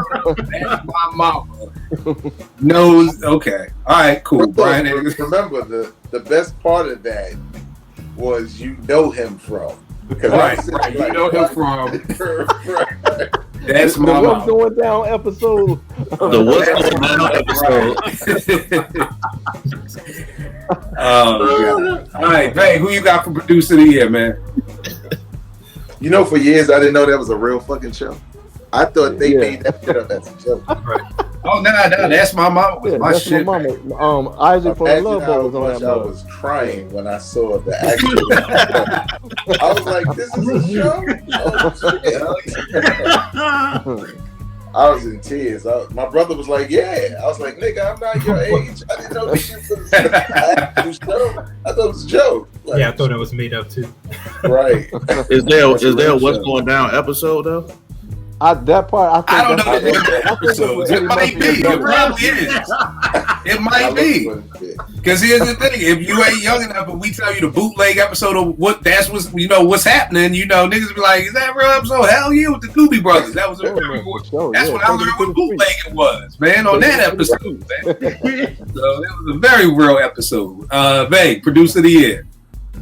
Producer of the year, I have Dr. Dre. I just feel like his combination of West Coast style with East Coast style, and I mean like East Coast boom bap style. You know what I'm saying? Because we talk about the NWA stuff and him kind of emulating the Bomb Squad, but this was like Dre taking that West Coast, ride in your car sound and then mixing in some boom bap like shit. Like when I heard Stranded on Death Row, I was like, Dre made this? Yeah. Like I was bitches ain't shit. I was like, Dre made these? It just took me to another level with him as a producer. Like, oh yeah, he's not to be fucked with. Like, not at all. Let's Ride to this day is still my favorite song. Yeah. Man, like, oh god, just perfection. Who's your runner up? Running up for, you know what? I'm gonna go Eric Sermon because I think that was a really dope pick that I didn't really think about. Eric Sermon was like probably my favorite producer because I wasn't even. Well, I mean, we gonna get into it, but I wasn't even rapping around this time. But I used to be like, yo, if I ever rap, I want that nigga beats because I'm big on funk, right? Just even the original stuff, right? Parliament and all of that. But I just love the way Eric Sermon did what Dr. Dre did, right? The West Coast is mostly known for sampling that. He gave it an East Coast appeal with the boom bap, so with all the EPMD stuff. So Eric Sermon is very close run up for me. Yeah. The only reason why Eric kind of got the pull was just because with Business Ever Personal and What, that was kind of like them two albums together to me with just, my thing. And it's funny you brought that up about Dre because even when I talk about the Far Side, I know at least for me, the thing that caught me with NWA, because at first I seen the album cover and I'm like, these niggas got Jerry Curls. What the fuck? I ain't listening to that shit. You know what I mean? But then when I heard Straight Outta Compton, it's so East Coastish. So when I was talking about, the Far Side and the Alcoholics, the beats were so East Coasters. They were so Bomb Squad, which it was ingenious for Q to say, well, fuck you, Dre. I'm going to go to the originators then. I'm going to just go to the Bomb Squad. I'm going to just go to who you got your sound from. Because that's what pulled me into Straight Outta Compton was the beats. It was like, yo, these beats are crazy. You know what I mean? Because they were so Bomb Squadish, so that's a dope pull. Rel, producer of the year for you. I'm going to go with Dr. Dre as well. And my runner-up is Eric Sermon. Like Eric Sermon was probably like I'm like vague. He was one of my favorites. You know what I mean? at the time I was into like bass, like I wanted to hit, and some of the bass on his beats was crazy, man. Even going forward, like stuff like like the beat for Hostile, that shit like crazy. You know what I'm saying? So, but Dre, the impact of that album, and that's like his magnum opus. So, Dre is number one, but I gotta give a shout out to Eric Sermon, man. Like, Did you ever hear Eric was saying that he was supposed to be on Thematic, but he was like, "Nah, I'm good." Really? Because he was just saying at the time, he was like, "Yo, it's some new nigga Nas. Like I'm doing Keith Murray. I'm doing. I don't know. Keith wasn't out at the time, but it was like I'm doing stuff for bigger name people. Like, nah, I don't got no time for that right there. But damn, that's crazy. That shit would have been crazy. I ain't know that. Yeah. That's crazy. He had a couple moments like that in hip hop history where he missed. Word. The Woo. Oh, the Woo wanted beef. I think he even said M at one point. That whole thing on the Woo thing real? Like when Ray was supposed to be in the studio with Eric? He Eric Sermon told the story on either I don't know if it was Drink Champs or what's the dude? Damn, I can't remember the dude's name. Taxstone? Nah, it's another dude who's kind of known. He does a podcast. Damn, I can't remember. I'll figure it out. But he was on his podcast and he told that story, and then he kind of went down a rabbit hole of people he almost had. I think he said M at one point, and I was like, well, what the fuck was Eric Sermon doing? Like, hey, Kill, he sound like Prodigy. Nah, oh, you don't want him? Eminem? Oh, you don't want him, nigga? Like, right. What'd you say, Vern? He sound like Prodigy. I almost did that. I could have did that. Yo, here's the funny thing, bro, and I think maybe it was. I think he said this kind of with the Nas thing, and sometimes maybe you just get a big head and you like, I'm only fucking with this pedigree of people. Like I'm not fucking with nobody new. It's funny. I always said that about Swiss. Swiss to me was always the type of producer that if you was a dope MC already who was like known, he could give you a hit. But Swiss isn't really good at breaking new artists. You know what I'm saying? Like Cassie, I feel like he could have done a better job. Like if Cassie got that Bring 'Em Out beat that he gave T.I., it wouldn't have been what it was for T.I. Like if you are already a known artist and you work with Swiss at a certain time period, he was going to give you a banger. I just don't think Swiss has the whatever you need to bring out a new artist. You know what I mean? So maybe Eric was just like, nigga, I'm Eric Sermon. I'm not fucking with these broke niggas. You know what I mean? Like, yo, if it ain't six figures, if it ain't 6 figures at the end of my check, nigga, what did Pooba say? If the show ain't for dough, then you won't see the bro. So I'm sure, Search and Searchlight Music didn't have a big check to be on Illmatic. And, maybe M out of Jersey, yo, we got a white boy. A white boy? Get the fuck out of here, man. Yo, Red, let's go start working on Days of Dark Side too. Like, I mean, he already had classics out. Yeah, so new niggas ain't, you know what I mean? Yeah. And again, there's a certain mentality. There's a certain mentality for somebody who's like, word, let me hear him. Like, let me hear if he hungry. Like, yo, I fuck with him. And somebody else's mentality is like, yo, I'm over that. Like, I'm not wearing no fucking polo jeans. What the fuck is that? I only wear low. Fuck is you talking about? So somebody tried to give me some polo jeans once. I was like, thank you, but no thank you. I don't just polo. I apologize. Yes, polo jeans is a part of Ralph, but I just don't wear it. And I may gave up a nice hoodie or a nice coat, but my bougie ass was like, nigga, it's all low. I don't do that. Sorry.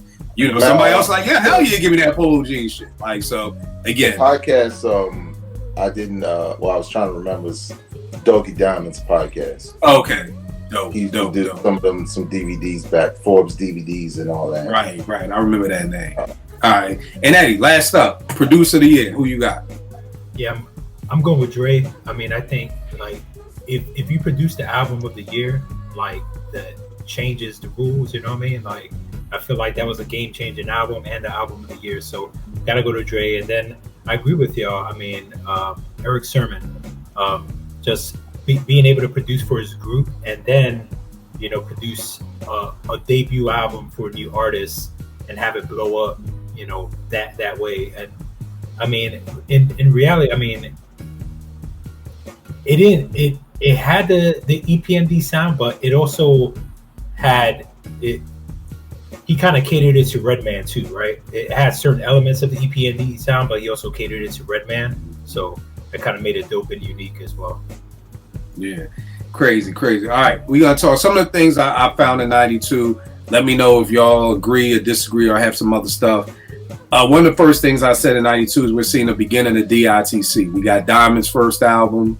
We got Showbiz and AG's first album. We got the Lord Finesse album Vague was talking about. So I'm seeing the beginning of DITC. Vague, I was saying, I think with Finesse in the production is him being in DITC. He was like, it's almost like being in the Woo. Like you were gonna be like the last producer because you got Diamond, you got Show, you got Buck Wild. You know what I mean? So I think maybe that's one of the reasons why Lord Finesse doesn't get as much props as a producer. Because when we think the ITC producers, we don't even think of him. I talked about the beginning of the two dope producers with Preem and Pete. Two, we kind of started seeing this, and we talked about this on the 91 show. Public Enemy and that pro-black is fading out. You know, by this time, all we had was Public Enemy's Greatest Misses. Paris, out of Oakland, had his second album that kind of fell on deaf ears. I think that's one of the reasons why maybe nobody really talks about that X-Clan album as much, because that real hardcore pro-black, like fight the power, is done by now. And we're bringing more into what Vern talked about. We're getting more into the peace people, what I like to call the Howard University 92 crew of peace people, of Arrested Development and Locks and shit like that. So I think that, and when it started in 91, because we were seeing more 5%ers, that was Brand Nubians. We were seeing KMD. So that pro-black is getting played out. That's coming in. We're still getting a little bit of kid hip-hop with Criss Cross and Shion Lee. And then I think one of the biggest things I saw from 92 is just the amount of how many dope albums we have. We've done a lot of these shows going back to 88. And outside of 88, I don't think, and correct me if I'm wrong, y'all, I don't know if there's ever been a show where we had 10 albums that all could have been in the top 5 in the same year so far, outside of 88. I think one of the other shows we did, maybe 89. Had a gang of them too. Oh yeah, 89 was though too. Yeah. Okay, because I was just listing my albums. I was like, damn, I'm up to 9 already. How much? Like I said, Mac and the Soul Brother didn't make this. Oh, I want to give a shout out to Porsche because I'm positive she would have said Pete Rock would have got produced. You already know that. Solely off of Troy. Just off of Troy. Yeah. She'd be like, fuck the Chronic. One song, Troy. They reminisce over you. Keep it going. I would say if Blue Funk, because I was seeing like it was January 1993 instead of like 1992. If Blue Funk was like in the middle of 92 instead of like the start of 93, I probably could have gave it to Pete, because he did a lot of that. Right. But that's more 93. Right. Was there any other tides in hip hop, or what was the vibe of hip hop before we go to our own personal stories? Yeah. Like, do y'all have any more like anything that y'all kind of pulled away from hip hop during this time in 92? Yeah, I would say and R&B, JR, R&B too, please. Yeah, man. I would say it was like the true merge of hip hop and R&B, right? Because we had that SWV album that had that. We had the TLC. They were really doing it. The Marry, well, that's the major. What's the 411, right? So we had a lot of those albums that start to kind of blend, and even more R&B features on the hip hop albums and stuff like that. But more on the R&B side, blending, the hip hop influence in there. Great point. I would say that really, to me, that is the major shift in the influence of hip hop on everything else. I don't care what nobody say. I'ma down this here. Niggas was not smoking weed like that until the Chronic came out. Good point. Yeah, both of them at the same time. Like Chronic was the West Coast and Redman was the East Coast. Because that's all I could tell you at 92. That's all niggas did was smoke. Blunts and 40s. That was it right there. And then just ask Tangeray how their sales went After gin and juice. And tell me how that wasn't influential. Nah, you're 100% right. You're 100% right. Anything else, Vay? JR, before we go to our personal, how what 92 meant to us? No, I just agree with y'all with the connecting R&B and hip hop. That's what really did it. Honestly, this was the year that really did it, and we still dealing with it to this day because of this. You know what I'm saying? It's kind of like a gift and a curse. You know what I'm saying? Well, let me explain something to you. I've learned in 48 years of living, there's a gift and curse with everything. That's true. Everything in life, there's a gift and a curse. You get a new job, get more money, more responsibility. You know what I mean? Like, it's a gift and curse with everything. I do have one thing. Oh, what's up, Vic? I think when you look at the albums, especially like East Coast and West Coast, and the individuals that we named, this probably was the end of a lot of the guys who ruled in the 80s, especially the late 80s. Right? Eric B. and Rakim, even though I feel the album was slept on, it was slept on for a reason. When you look at the emergence of Gangstar, Pete Rock, Seal Smooth, Dr. Dre, and that whole crew, it's just like all of these other next people for the 90s emerged in different ways. Redman, right?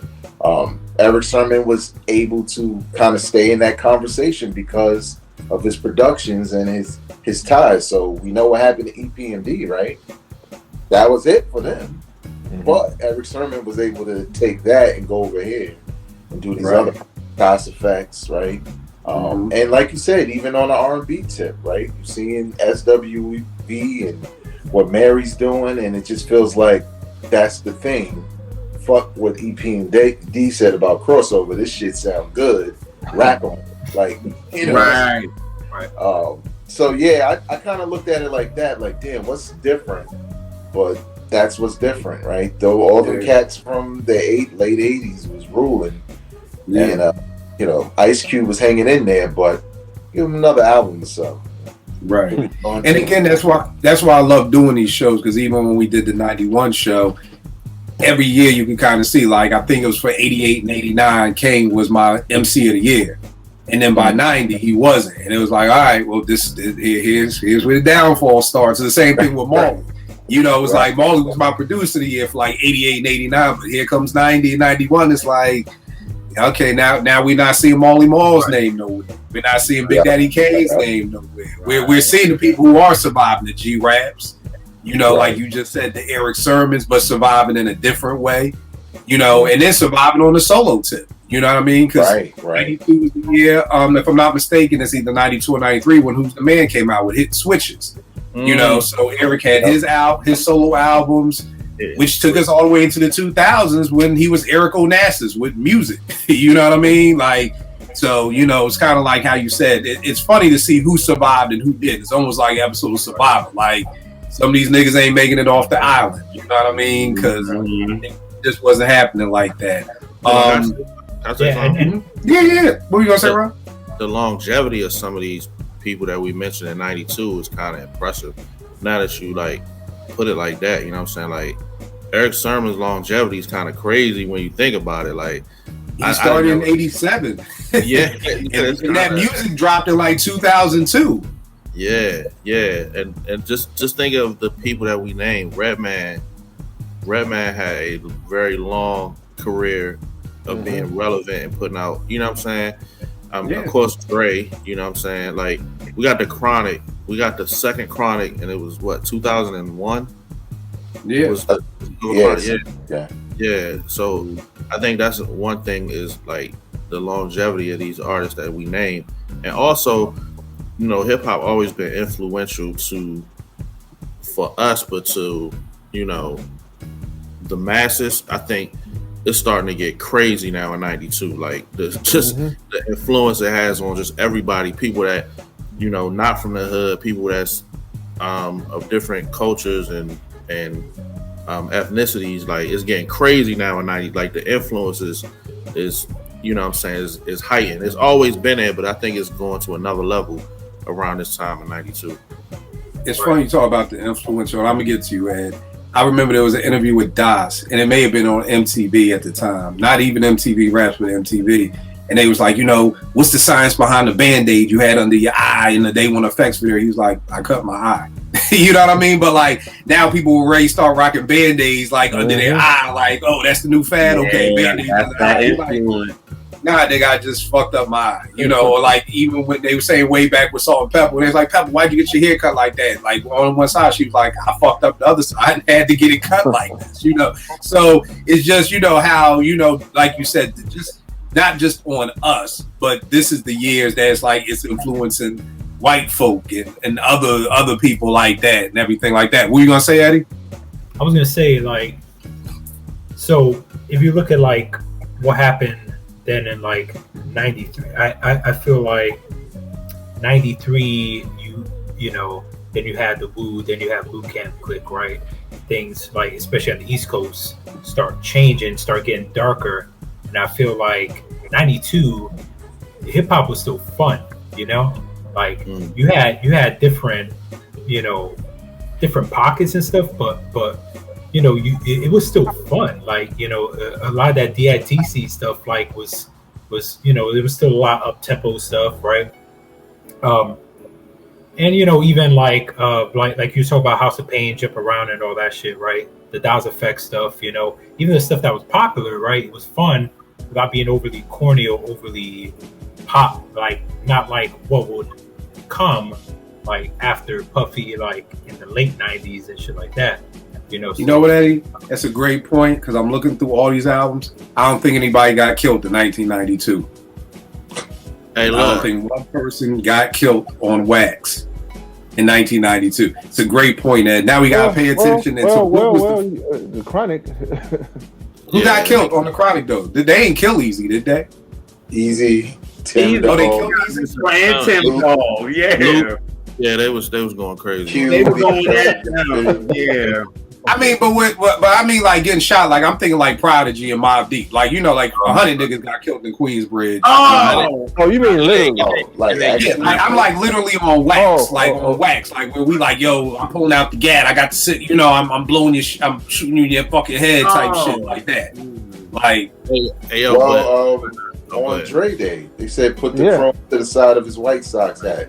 Yeah, okay. All right. So maybe this is the beginning. They put the chrome there. I don't know if they pulled it though. You know what I mean? Well, he was in the Let Me Ride video, so he lived. So. Yeah. I was gonna say. Somebody had said this the other. Who was it? Who was saying it? I can't remember. But they were just saying how it's so fucked up now, because back in the day, if I robbed you and you gave me what I wanted, you got to live. Now niggas just kill you even when you give up your shit. You know what I mean? So it's almost like, okay, maybe the Chronic is the beginning of I'm gonna put the chrome to your dome, but I ain't gonna squeeze the trigger. Maybe in the years to come, we're gonna see somewhere along the line. I'm not only gonna put it to the dome. I'm gonna blow your fucking head off too. You know what I mean? So, but the Chronic may be the beginning. This may be the beginning of, because. And yeah, good point. I'm like, that serious. Nobody died. Daily Operation. Mecca. Everybody's alive at the end of the album. Okay. Fabulous Chi Ali. Nobody got stuck up. Okay, cool. Yeah. But it was still some fun. It was still some fun hip hop. I remember I don't know if y'all remember this video. I used to like this video back then. It was Toss It Up. What was it? By Ziggy? Yeah. Like it. Yeah, Ziggy is the beginning of my low life addiction, man. The polo shit on. Yeah. So, that's the Raking in the Dope remix. That was, you talk about people were still dancing. Ziggy was dancing. Yeah, that's Ziggy true. was dancing. That Raking in the Dope remix, bro, that's all fucking freshman year Morgan for me. That's where I fell in love with Low. But so great point, Eddie. Great point that, we didn't get to the dark times yet. You know what I mean? So that's a great point. All right, on a personal note, like I said, 92 is my freshman year at Morgan. It's graduating high school. I think for most people, I would assume that's a great time when you graduated high school, that summer before you do whatever you want to do. If you're joining the military, whatever's coming next, I just think that's an exciting time. So for me, graduating high school, not having a job that whole summer, I'm just chilling with my crew and with my girl, and then going to Morgan. And like I said, just all these albums, Stun Splunts and hip hop. Every car pulling up on campus banging What and daily operation and Mecca and business, never personal, and just an incredible year for me. I mean, definitely.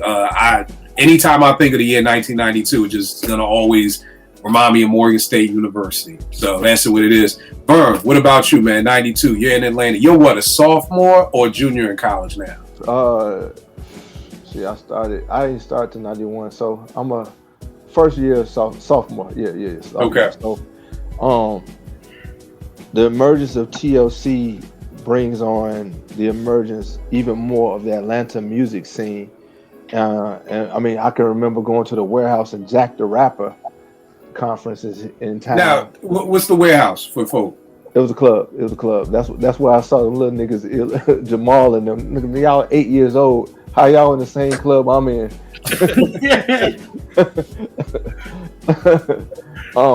But I remember seeing Fife and them. And it's funny because around that time, Little John used to DJ at the Warehouse. He used to have some dope like dance hall nights and hip hop nights in Cersei. I remember they doing for Jack the Rapper.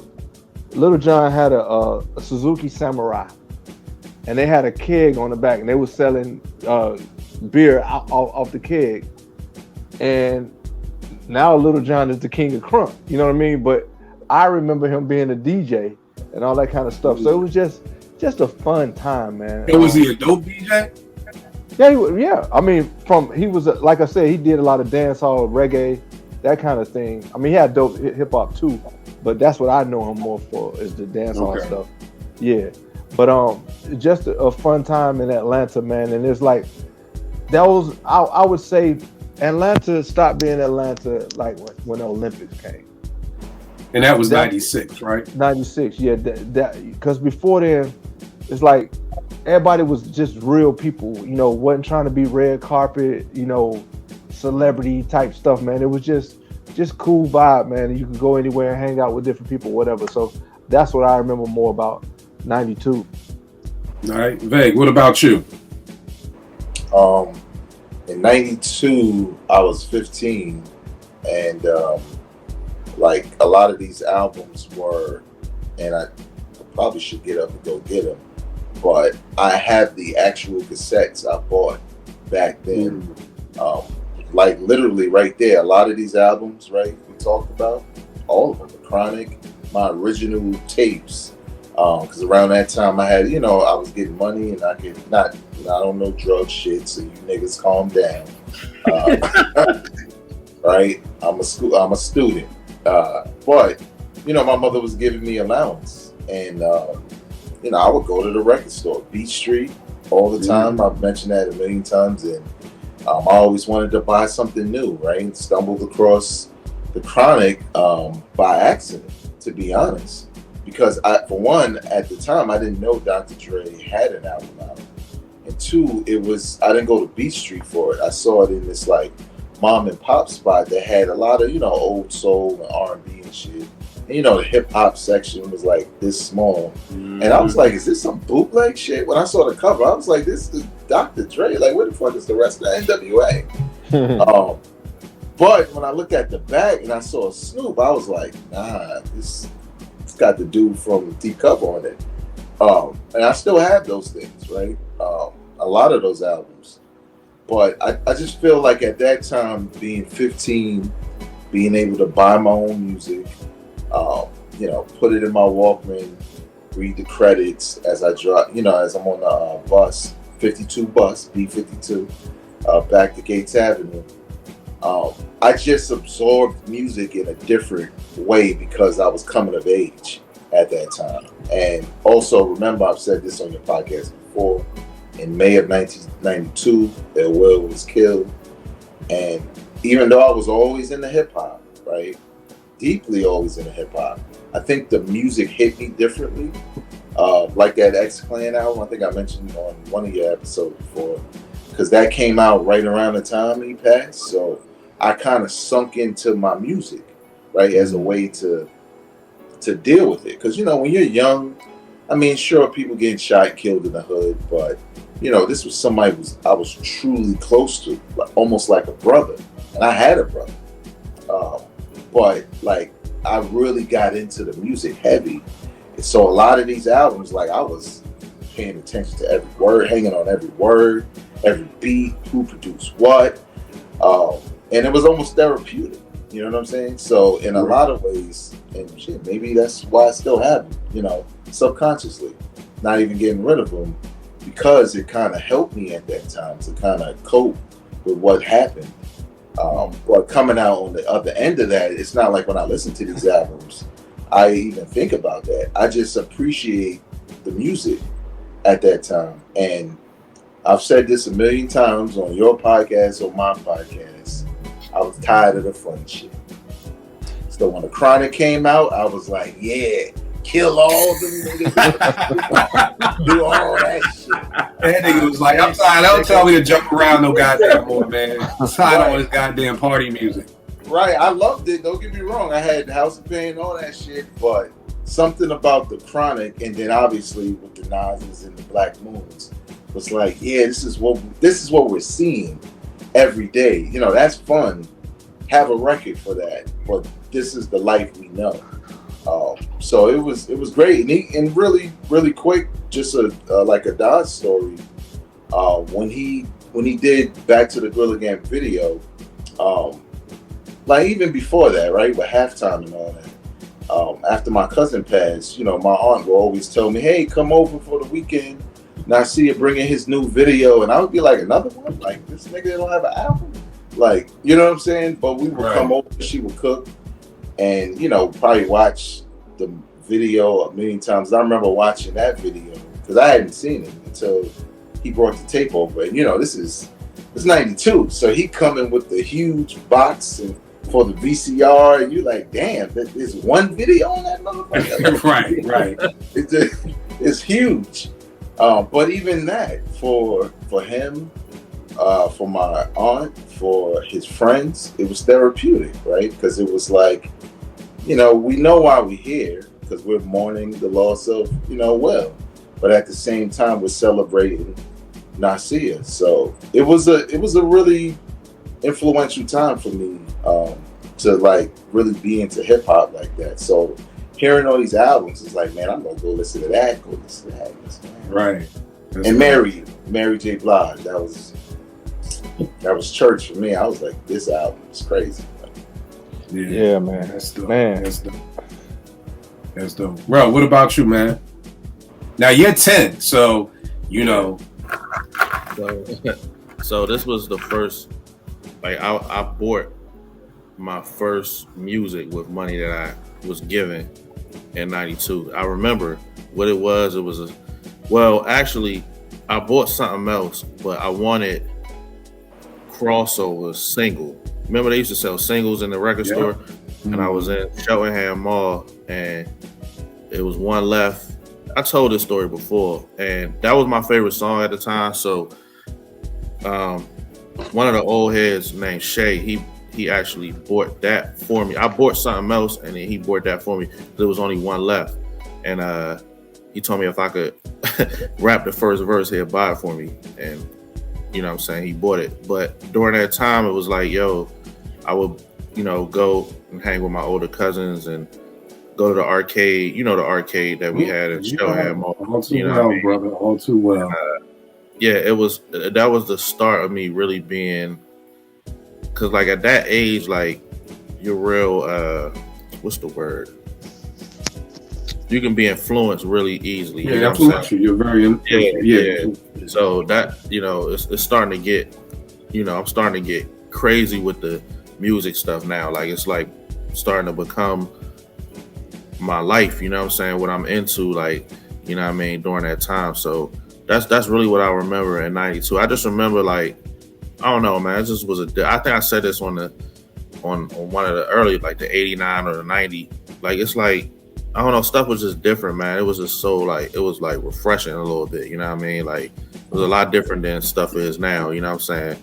And like the music getting put out, like it was just so much dope stuff, you know what I mean? And some stuff be so dope and then it don't even really get talked about, but it'd be dope, you know what I'm saying? Like you had to put out good shit back then, you know what I'm saying? or you would definitely be forgotten. You know what I'm saying? So that's what I remember about the times. You know, like '92. All right, JR, what about you, man?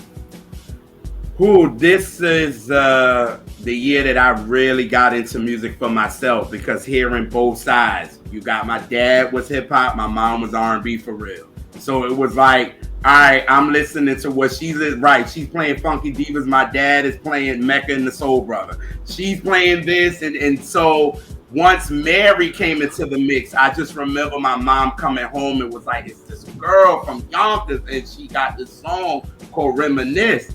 And we was like, okay. It was like, all right, whatever. And she was like, no. This is something different. Like, you feel it. It's a different. And she's on campus as well. So everybody is like talking about this new girl. And I just remember her bringing Reminisce home. And I was just like, I'm sitting there in the couch, and even I'm looking at my dad, and he's not even a R&B head.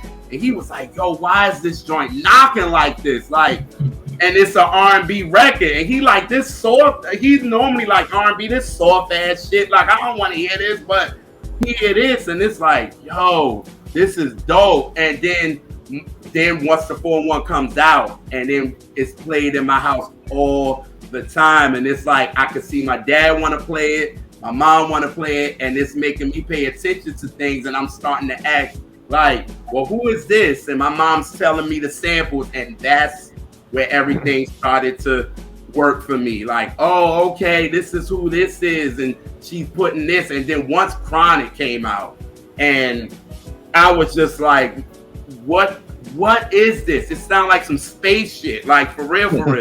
And my mother was like, that's that Parliament shit, and she wasn't even down with it. And I'm like, well, damn, I need to, like, we ain't got a greatest hits or some shit. And my father like, well, don't ask me. So you know what I'm saying? So my mom ended up getting it. And after that, it was like, yo, I got to look at what the hell liner notes is. Like, I got to know who this is and who played this and who's this. And then once 93 came, and then Tony came out, it was just a wrap. Like, I was like, but 92 is the year that I started learning really music for myself and started seeing what I like and what I didn't. Before, it was just like, all right, mom and dad is playing this, whatever. But this is the year I started to say, I like that. No, I don't like that. Yeah, I like this. Yeah, I like that. And just started asking questions and learning that hip hop and R&B is a big part of my life. So that's why 1992 is always my favorite year of music. Now, question, you said Tony came out next year. They were already out, right? They were, but once we got Sons of Soul, that's when I really got into liner notes. After that, like that, and did that episode with Vern, and I did that, and I started looking who's playing bass, who's playing guitar, who's playing this, who's playing that. But I started with that with my mom in 92, because she would say, well, look at what the CDs say, and look at this, and look at that. So once 93 came on, I was on my own then. I'm like, Ma, I don't need you no more. So that's the next. All right. And what about you, Eddie?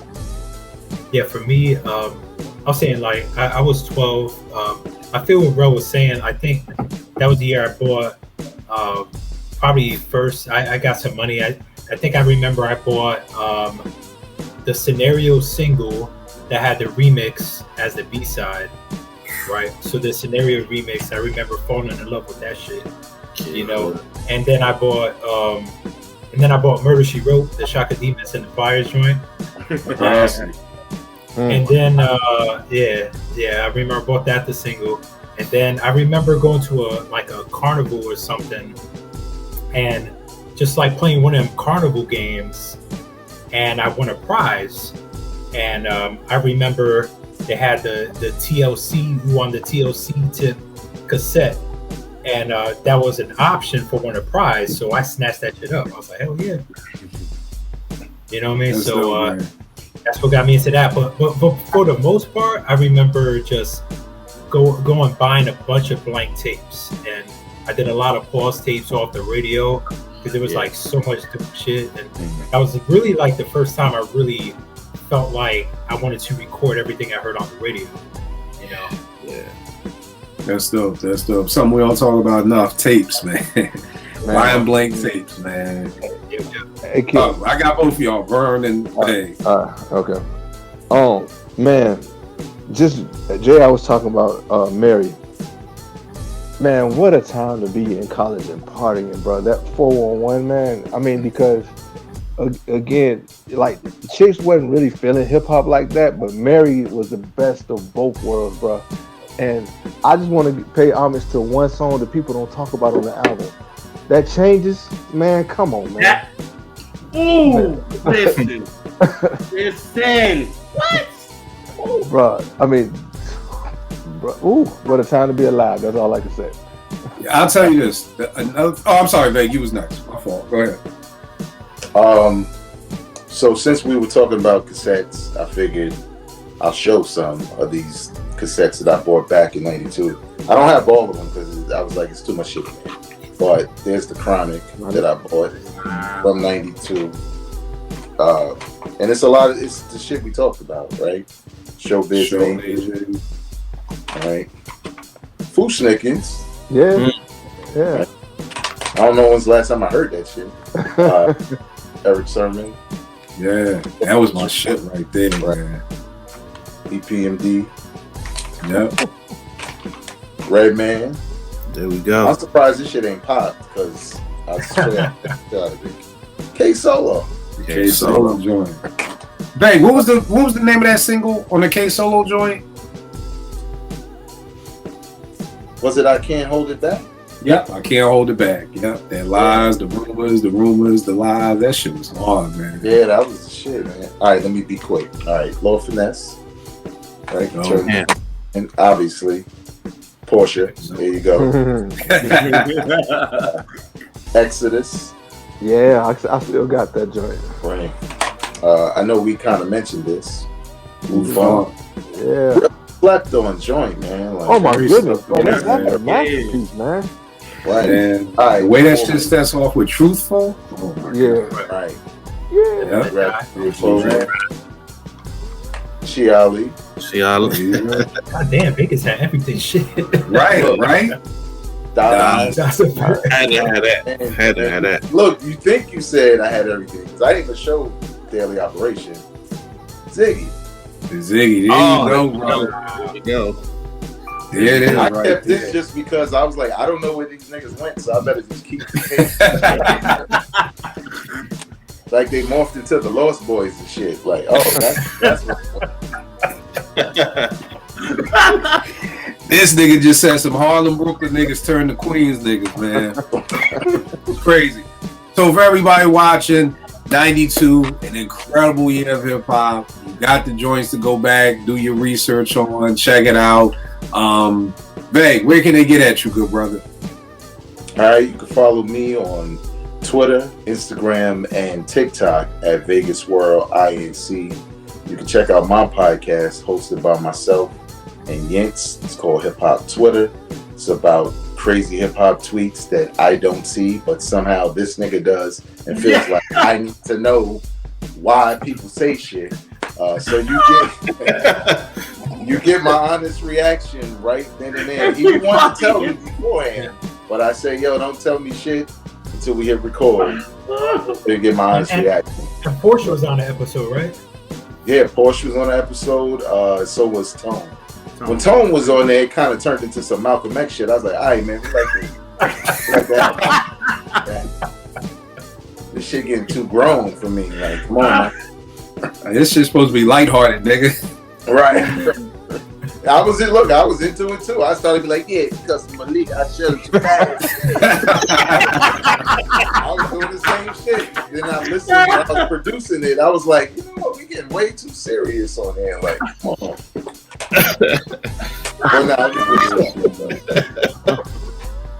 What you Rob, where can they get at you, man? Oh man, Uptown World 215 on the gram, Jven 215 on Twitter. Yeah. All right, Eddie, what's up? Eddie D80 on Twitter, Freestyles on Instagram. JR? R&B Representatives on Instagram, R&B Reps on Twitter, JR World of Soul on Instagram, JR World of Soul on Twitter. Vern, where can they get with you to buy a house, good brother? At Visa Loan Closer on Instagram, VChandler10 on Twitter. You already know this with me, Kill 889, Twitter, IG. Again, me and Vern. What up, Verns? I Don't Mind is out. Vague is our only guest feature on that joint, so check that out. Quick question before we go. Nas just has said he's coming out with King's Disease 3. What are we anticipating from that? Vague, let's start with you. I'm trying not to anticipate anything because what we got was so good that I don't want to set myself up for expectation and be like, nah, they dropped the ball or whatever. Because I may miss the point, right? I'm pretty sure they approached it like we did this, and this. How we're gonna approach this one, but I just got a sneaky feeling it's gonna be even crazier, especially on feet. All right, I'm definitely looking forward to this joint. I think I put on the timeline, you know, if he had recorded this during the time of rehearsals for this Wu-Tang concert, and if he recorded any of it during the show, I just feel like, I believe we got some of the dopest hip hop in the 90s because these people were around each other all the time. They were going on tour with each other. They were in the studios with each other. Iron sharpens iron. So it's kind of like, you knew in 93 you couldn't come in no site for whack, so you knew you had to be on point. So, you know, I'm thinking if, you know, him being around Wu or him even anticipating being on this tour, you know, would have, you know, even taken his pen game to another level. So I'm with you, Vague. I'm trying not to, but I won't hold you. If King's Disease 1 and 2 and Magic, I gotta expect, you know, the triple bye-bye birdie on this. If y'all go watch My Wife and Kids with Cat Williams episode, which is watch the Cat Williams episode, the Bye Bye Birdie, the triple Bye Bye Birdie was real. So yeah, I won't hold y'all. I'm expecting him to creep into my top 3 album of the year. My 3 albums for my album of the year right now are like damn near locked in stone right now, and I'm anticipating Nas to knock one of my 3 out the box. So what's the 3? I want to bring it up until the end of the year show. I don't even want to bring it up until the end of the year show. So, but yeah, I can tell you. Well, I don't even want to go. Yo, I can't stop listening to this motherfucking Freddie Gibbs album. I can't. Like, I've tried. I can't. Like, literally. Like, that shit is in my brain, and it just takes me back to that week that I was in New York. Like, there's no way I can listen to that album and not think about, you know, New York. That Freddie Gibbs, I've always been like, yo, I like dude. You know, I like Freddie, but I've never been a fan. You know what I mean? And for people watching, when I say that, just because I'm not a fan doesn't mean I don't fuck with that person. But when I think of I'm a fan, oh, Freddie's in town, I'm going to that show. That's how I define as a fan. And in the past, it'd be like, oh, Freddie's in town, all right, cool, whatever. Now after this, Fred, yeah, I'm in. And people may say, well, what about Alfredo and Bandana? I like them albums. I love Bandana. I think it's a 5 mic album, but again, I just wasn't. But after this joint, yo, I can't. I literally can't stop listening to this album. So I can tell you, Gibbs is definitely making my top 3 of this year. Vern, what about you? I know you love Magic. So what do you anticipate? I don't put anticipation or expectation. I'll tell you what I'm anticipating. Nas is doing something tell me if I'm wrong, but no other MC has done in the history of hip hop to me. I mean, he was already on arguably everybody's top 5 list. He's gotten better. But not in a way, not like it's not like he's trying to top Thematic. Nas is just matured into a level like he's in a groove like a musician, like a Coltrane, and he's like he just in his bag, and I love it because that's how we should do. I mean, like we talk about it a lot in hip hop, and it's proven to be true in most cases. In every other profession, the more experience you have, the better you are, or you should be. You know, if you came out as a doctor in 1979, you didn't have all the tools that you got now, but you got the experience and the tools, so you should be better. And Nas is. and he sounds refreshed. So I'm expecting more of the same. All right. I agree with you wholeheartedly. I don't think it's been done, and I think Nas has been one of the few people who has found his premiere or his Pete Rock in Hit-Boy. You know what I mean? I don't think he had that years in the past. So it's kind of just like, you know, for some people with Nas, it's the gift and the curse. Your debut album is what people say is not only your dopest album, but one of the dopest hip hop albums ever. Other people kind of get to that point. You know what I mean? Maybe like me and Veg just said, Daily Operation is our favorite Gangstar album. Not that the other two were whack, but they kind of grew to their point where Nas just jumped off in it. And I just think it's a beautiful thing that he found that it's almost like somebody who gets married later on in life. Yeah. You know what I mean? Yeah. Like you get married at 49 or you get married at 50. Like, yo, it took you this long to find the one. Hey, it's a beautiful thing, brother. I'm glad you found it. You know, and I don't think too many MCs get the time to find the right one at this age. And they're still nice enough. And I think we talked about this on the episode. Also, Nas has so many investments he's paid. So there's no pressure on Nas. Like, it ain't like, oh, I gotta do an album to make this money, or how I'm gonna pay this child support. Oh, Destiny needs this. Yeah. I'm good. Money ain't a problem. Label ain't no problem. Nothing's no, like, this nigga has no pressure whatsoever. This nigga is chilling. And there's no better way to play a game when you ain't got nothing to lose. Like, I'm just good. Yeah, when you ain't pressing, that you miss shots when you pressing. It's something to your point today. I saw on Twitter today, people were talking about how this album was gonna be dope. And somebody said, yeah, man, I think this is the last album I want to hear him and Hit-Boy. Like, why? I mean, what? It ain't broke. Well, here's the thing, bro. Here's the thing. I still have people on Twitter telling me that they still want a Large Professor Nas album. And I'm like, nigga, that shit done. What Pusha say? You trying to find a better price, nigga? That ship sail. Nigga, that's the last person I want to fucking hear. No. I think Hit-Boy put all of that, Primo and Nas, all of that shit is to bed because he gives him such a variety that's why you want to keep hearing it, because it's not the same recipe every time. Like Magic was like, oh shit, they just gave us old Nas, like, but it's new. Like, you know what I'm saying? Bro, like, I'm telling you, I agree, but there's still people like, I'm waiting on that Premier album. I'm like, here's the thing, y'all. Premier put out that EP, and with that song with Nas, I listened to it once. I've listened to Magic probably at least 5 times in the past 2 months. So y'all gotta understand, sometimes that shit, it's like trying to get back with your ex-girlfriend from high school. Yeah, it ain't there no more. The Magic y'all had in Morgan, it ain't there no more. It ain't there. Leave it be.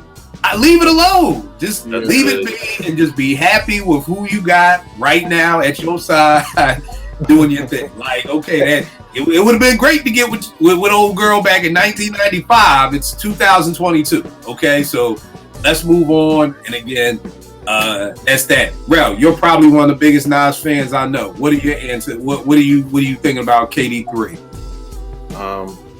I think we probably will get more of the same of what we've been getting, like quality. You know what I'm saying? I was one of the people, you know, as a big Nas fan, like, that was, you know, I was happy because I remember when King's Disease 1 track listing came out, people was like, what the fuck? Like, you got, you know what I'm saying? You got this person on there, you got ASAP Ferg, and like, people was a little dirt. They was like, this shit gonna be whack. You know what I'm saying? And it was not.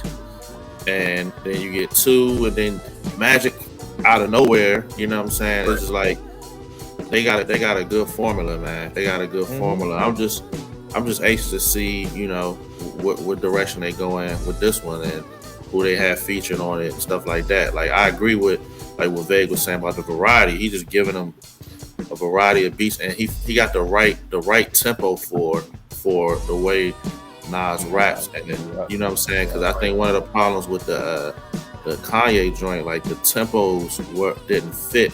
Some of the tempos didn't fit, and I actually like a few songs on that joint, but you could tell he wasn't as comfortable as he is on these Hit-Boy beats. So that's what I'm anticipating.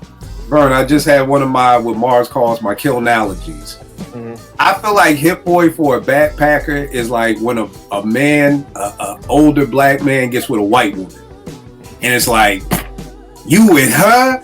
Like, what the fuck? All these bad, you know what I mean? It's like, yo, but we happy, but we in love. Like, everything is good. Like, be happy for me. I'm happy. Like, no, fuck it. You supposed to be with Tanisha from down the block, and you supposed to be like, it's like, yo, but I'm in love. Like, I'm good. So I'm with you. I don't know how anybody after this 3-album run could be like, I hope this is last joint with Hit-Boy. It's like, I don't. That's almost like somebody saying we've won our 4th championship. It's time to trade our star player. Like, who said we tired? I'm tired of winning with Steph. It's time to trade him. Let's let Jordan Poole come on to start. It's like, nigga, what?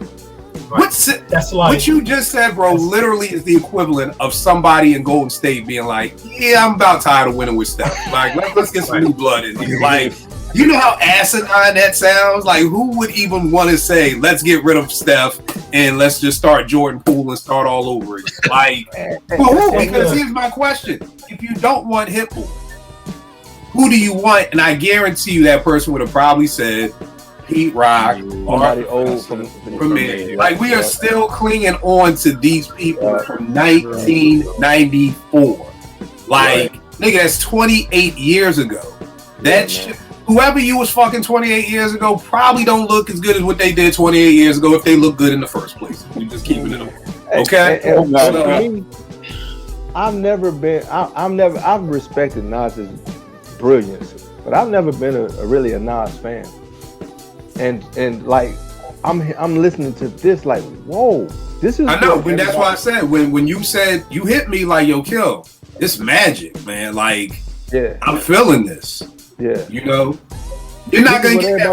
I'm sorry, y'all. I'm sorry, everybody watching with a camera right here.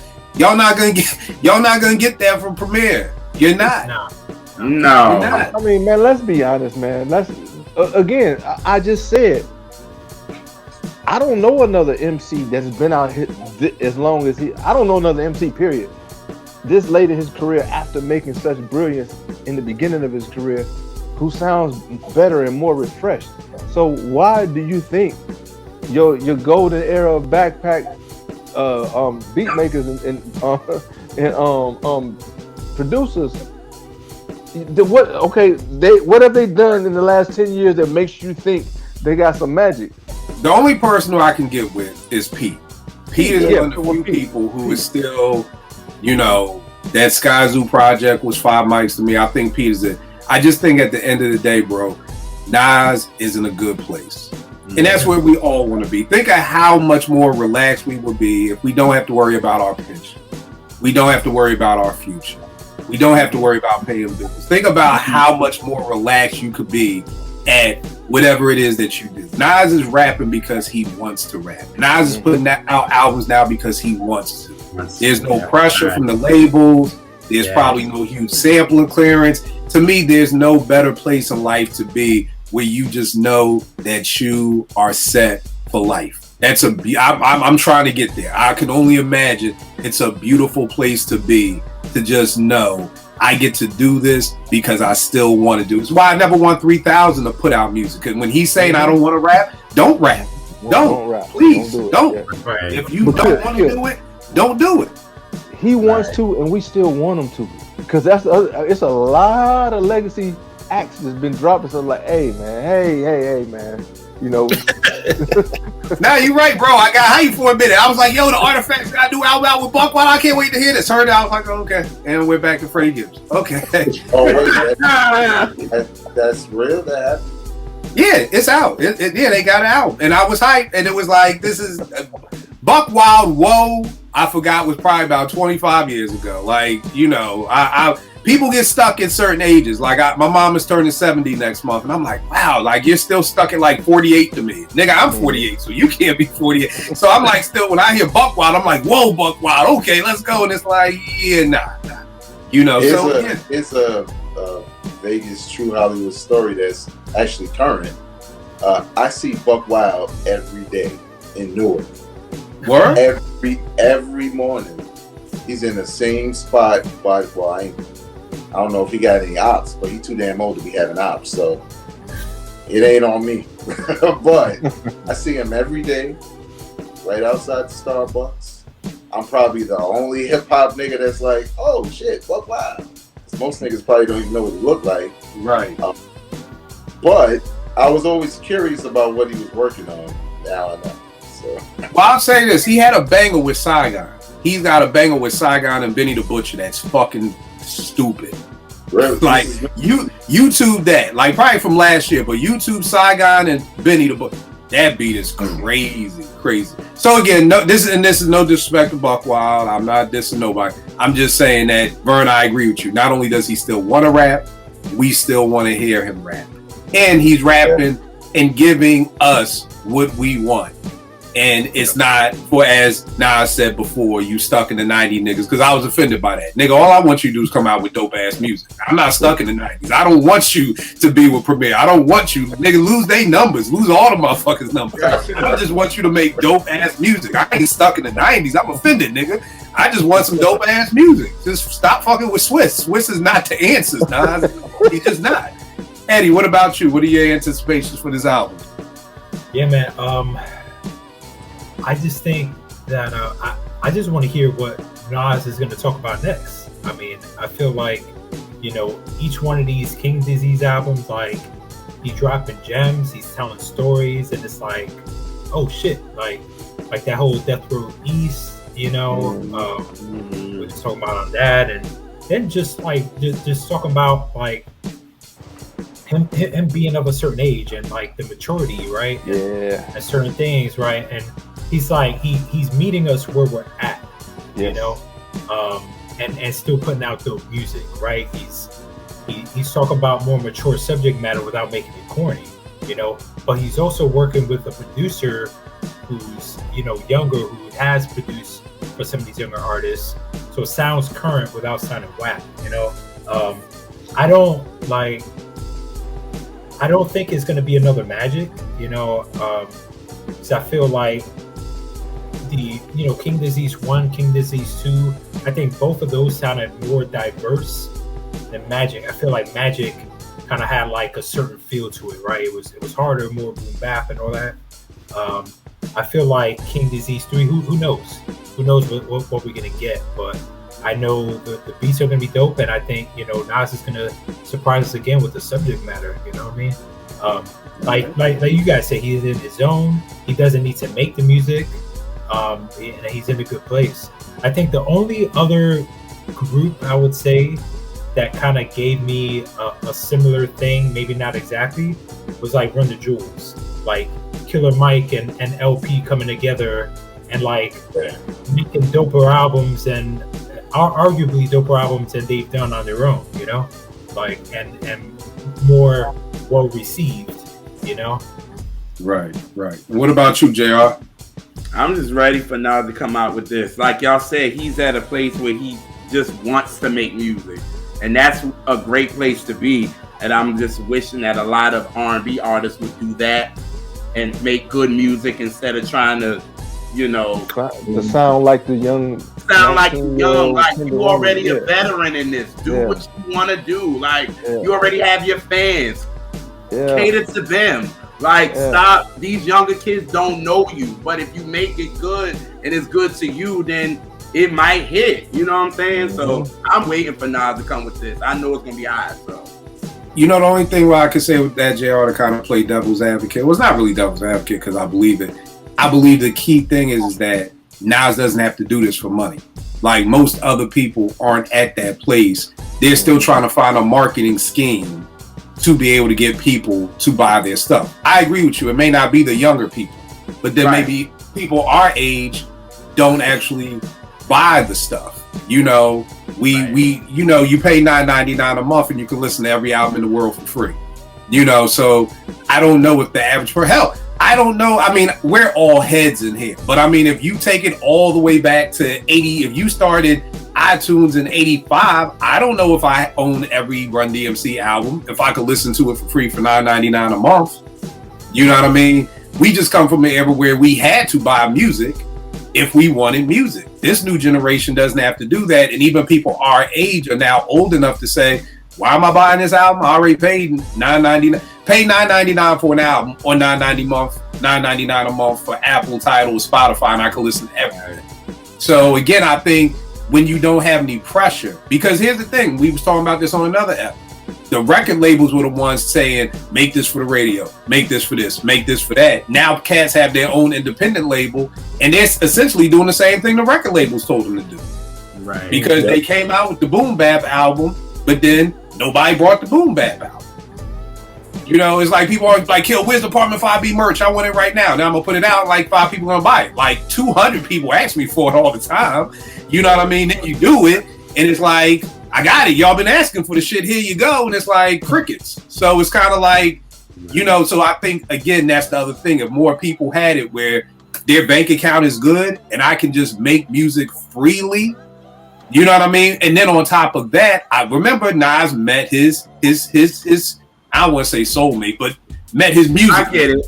You know what I mean? And again, a lot of R&B, a lot of artists don't have that. There, you look at an AZ album. That I love AZ, and I thought the album was good, but again, I just think it's some synergy when you just connect. Freddie Gibbs and Madlib make great music. They just do. It's just the synergy that clicks. And so you actually, to be a Nas, you have to, 1, be financially secure, and B, have your music soulmate with you right now. And then 3, be able to make incredible songs.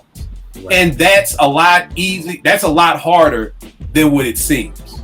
You know what I mean? You take away all of Nas's investments, that nigga may still be trying to make I owe you back with Genuine. You know, I don't know. You don't know. But because I'm good, I can make whatever music I want. It's his record label. And on top of that, the nigga own the record label. So I'm financially secure. I own my label. I find my music person. Burns said it. People still want to hear me. People still want to hear me. A rack of these people we don't even want to hear them no more. Like Vegas, I was going to ask you, whatever happened to that D'Angelo documentary you was telling us about like 5 years ago? Every like 6 months, they say they showing it in another country. And I'm like, what are they doing with this thing? But I guess it's in the tradition of D'Angelo, right? Right. You'll see it when you see it. If you didn't see it at Tribeca, you know. Right. Which is great. So I think that's the hard part. Like, I agree with you. I wish more artists would do what Nas is doing. But Jesus, that's a lot of boxes to be able to check off. Yes. You know, to be like, okay, I can do it. You know, and I've done that. But to JR's point, I want Maxwell to stop making music. Because damn, you want Max to stop? You don't want the last of the trilogy? Have you heard these singles? They're fucking terrible. I had to look at the video like, this is not him. This is somebody else. But no, it's him. It's a new single out? I haven't even heard it. It came out a while ago. The album was supposed to come out. I think he's independent now, and the shit sounds terrible, man. Like I'm sad. But at the same time, I'm just like, does this nigga sing? I don't understand. Vegas like that chicken on Matrix. Not like this. Not like Go ahead and pull the plug. Shit. What's up, Andy? So talking about like, legacy artists and like finding soulmates, whatever, like I got a confession, right? I've been a huge Roots fan of the Roots and stuff like that.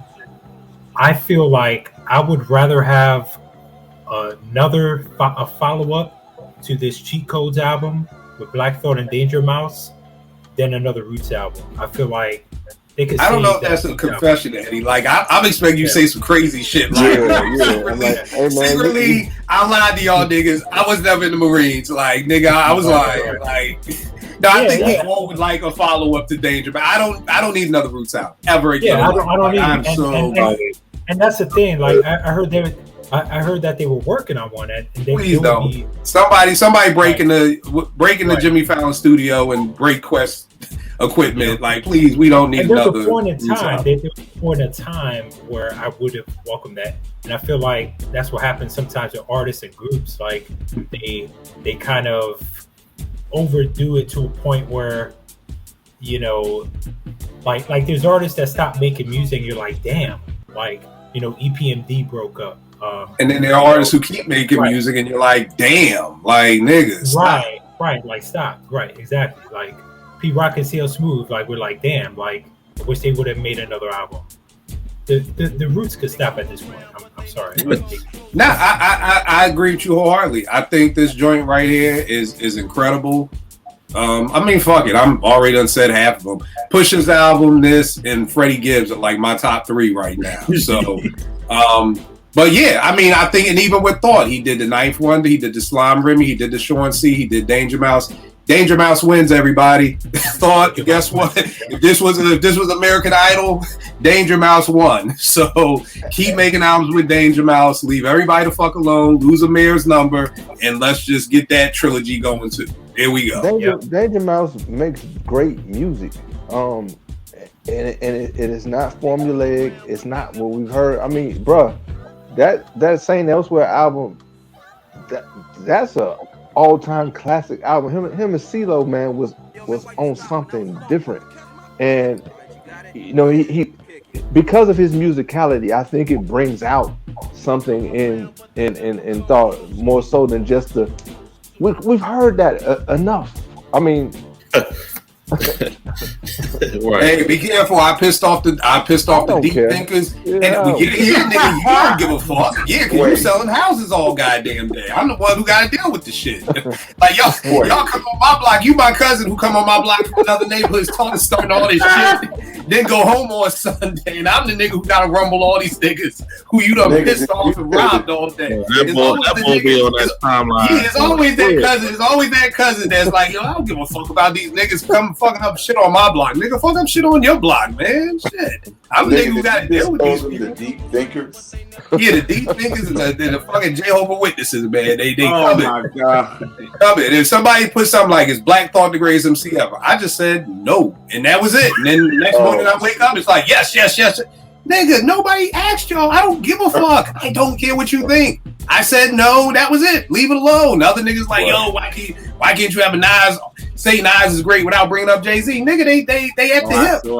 It's like Magic and Bird, nigga. Like, yo, it's just it. But yeah, the deep thinkers, they love Thought. But I really think you're right, Eddie. I think Thought has found his musical soulmate. And I would welcome more. If we wanted to keep stream of Thought going, please keep it going with Danger Mouse. Please, you audition. It's almost like he was dating. He was dating people. You dated some shorties. You Danger Mouse, please put a ring on it and let's make this official. Like, let's call this a day. We don't, I'm Nas, put the ring on Hit-Boy. Let's make this official. Let's keep this going and keep making great music.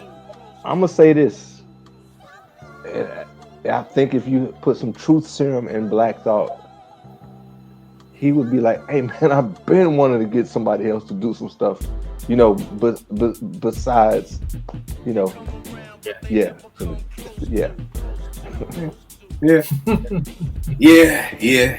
But yeah, I'm definitely with that, Ed. I'm definitely with that. All right, good peoples, I appreciate y'all. I will check y'all next week, y'all.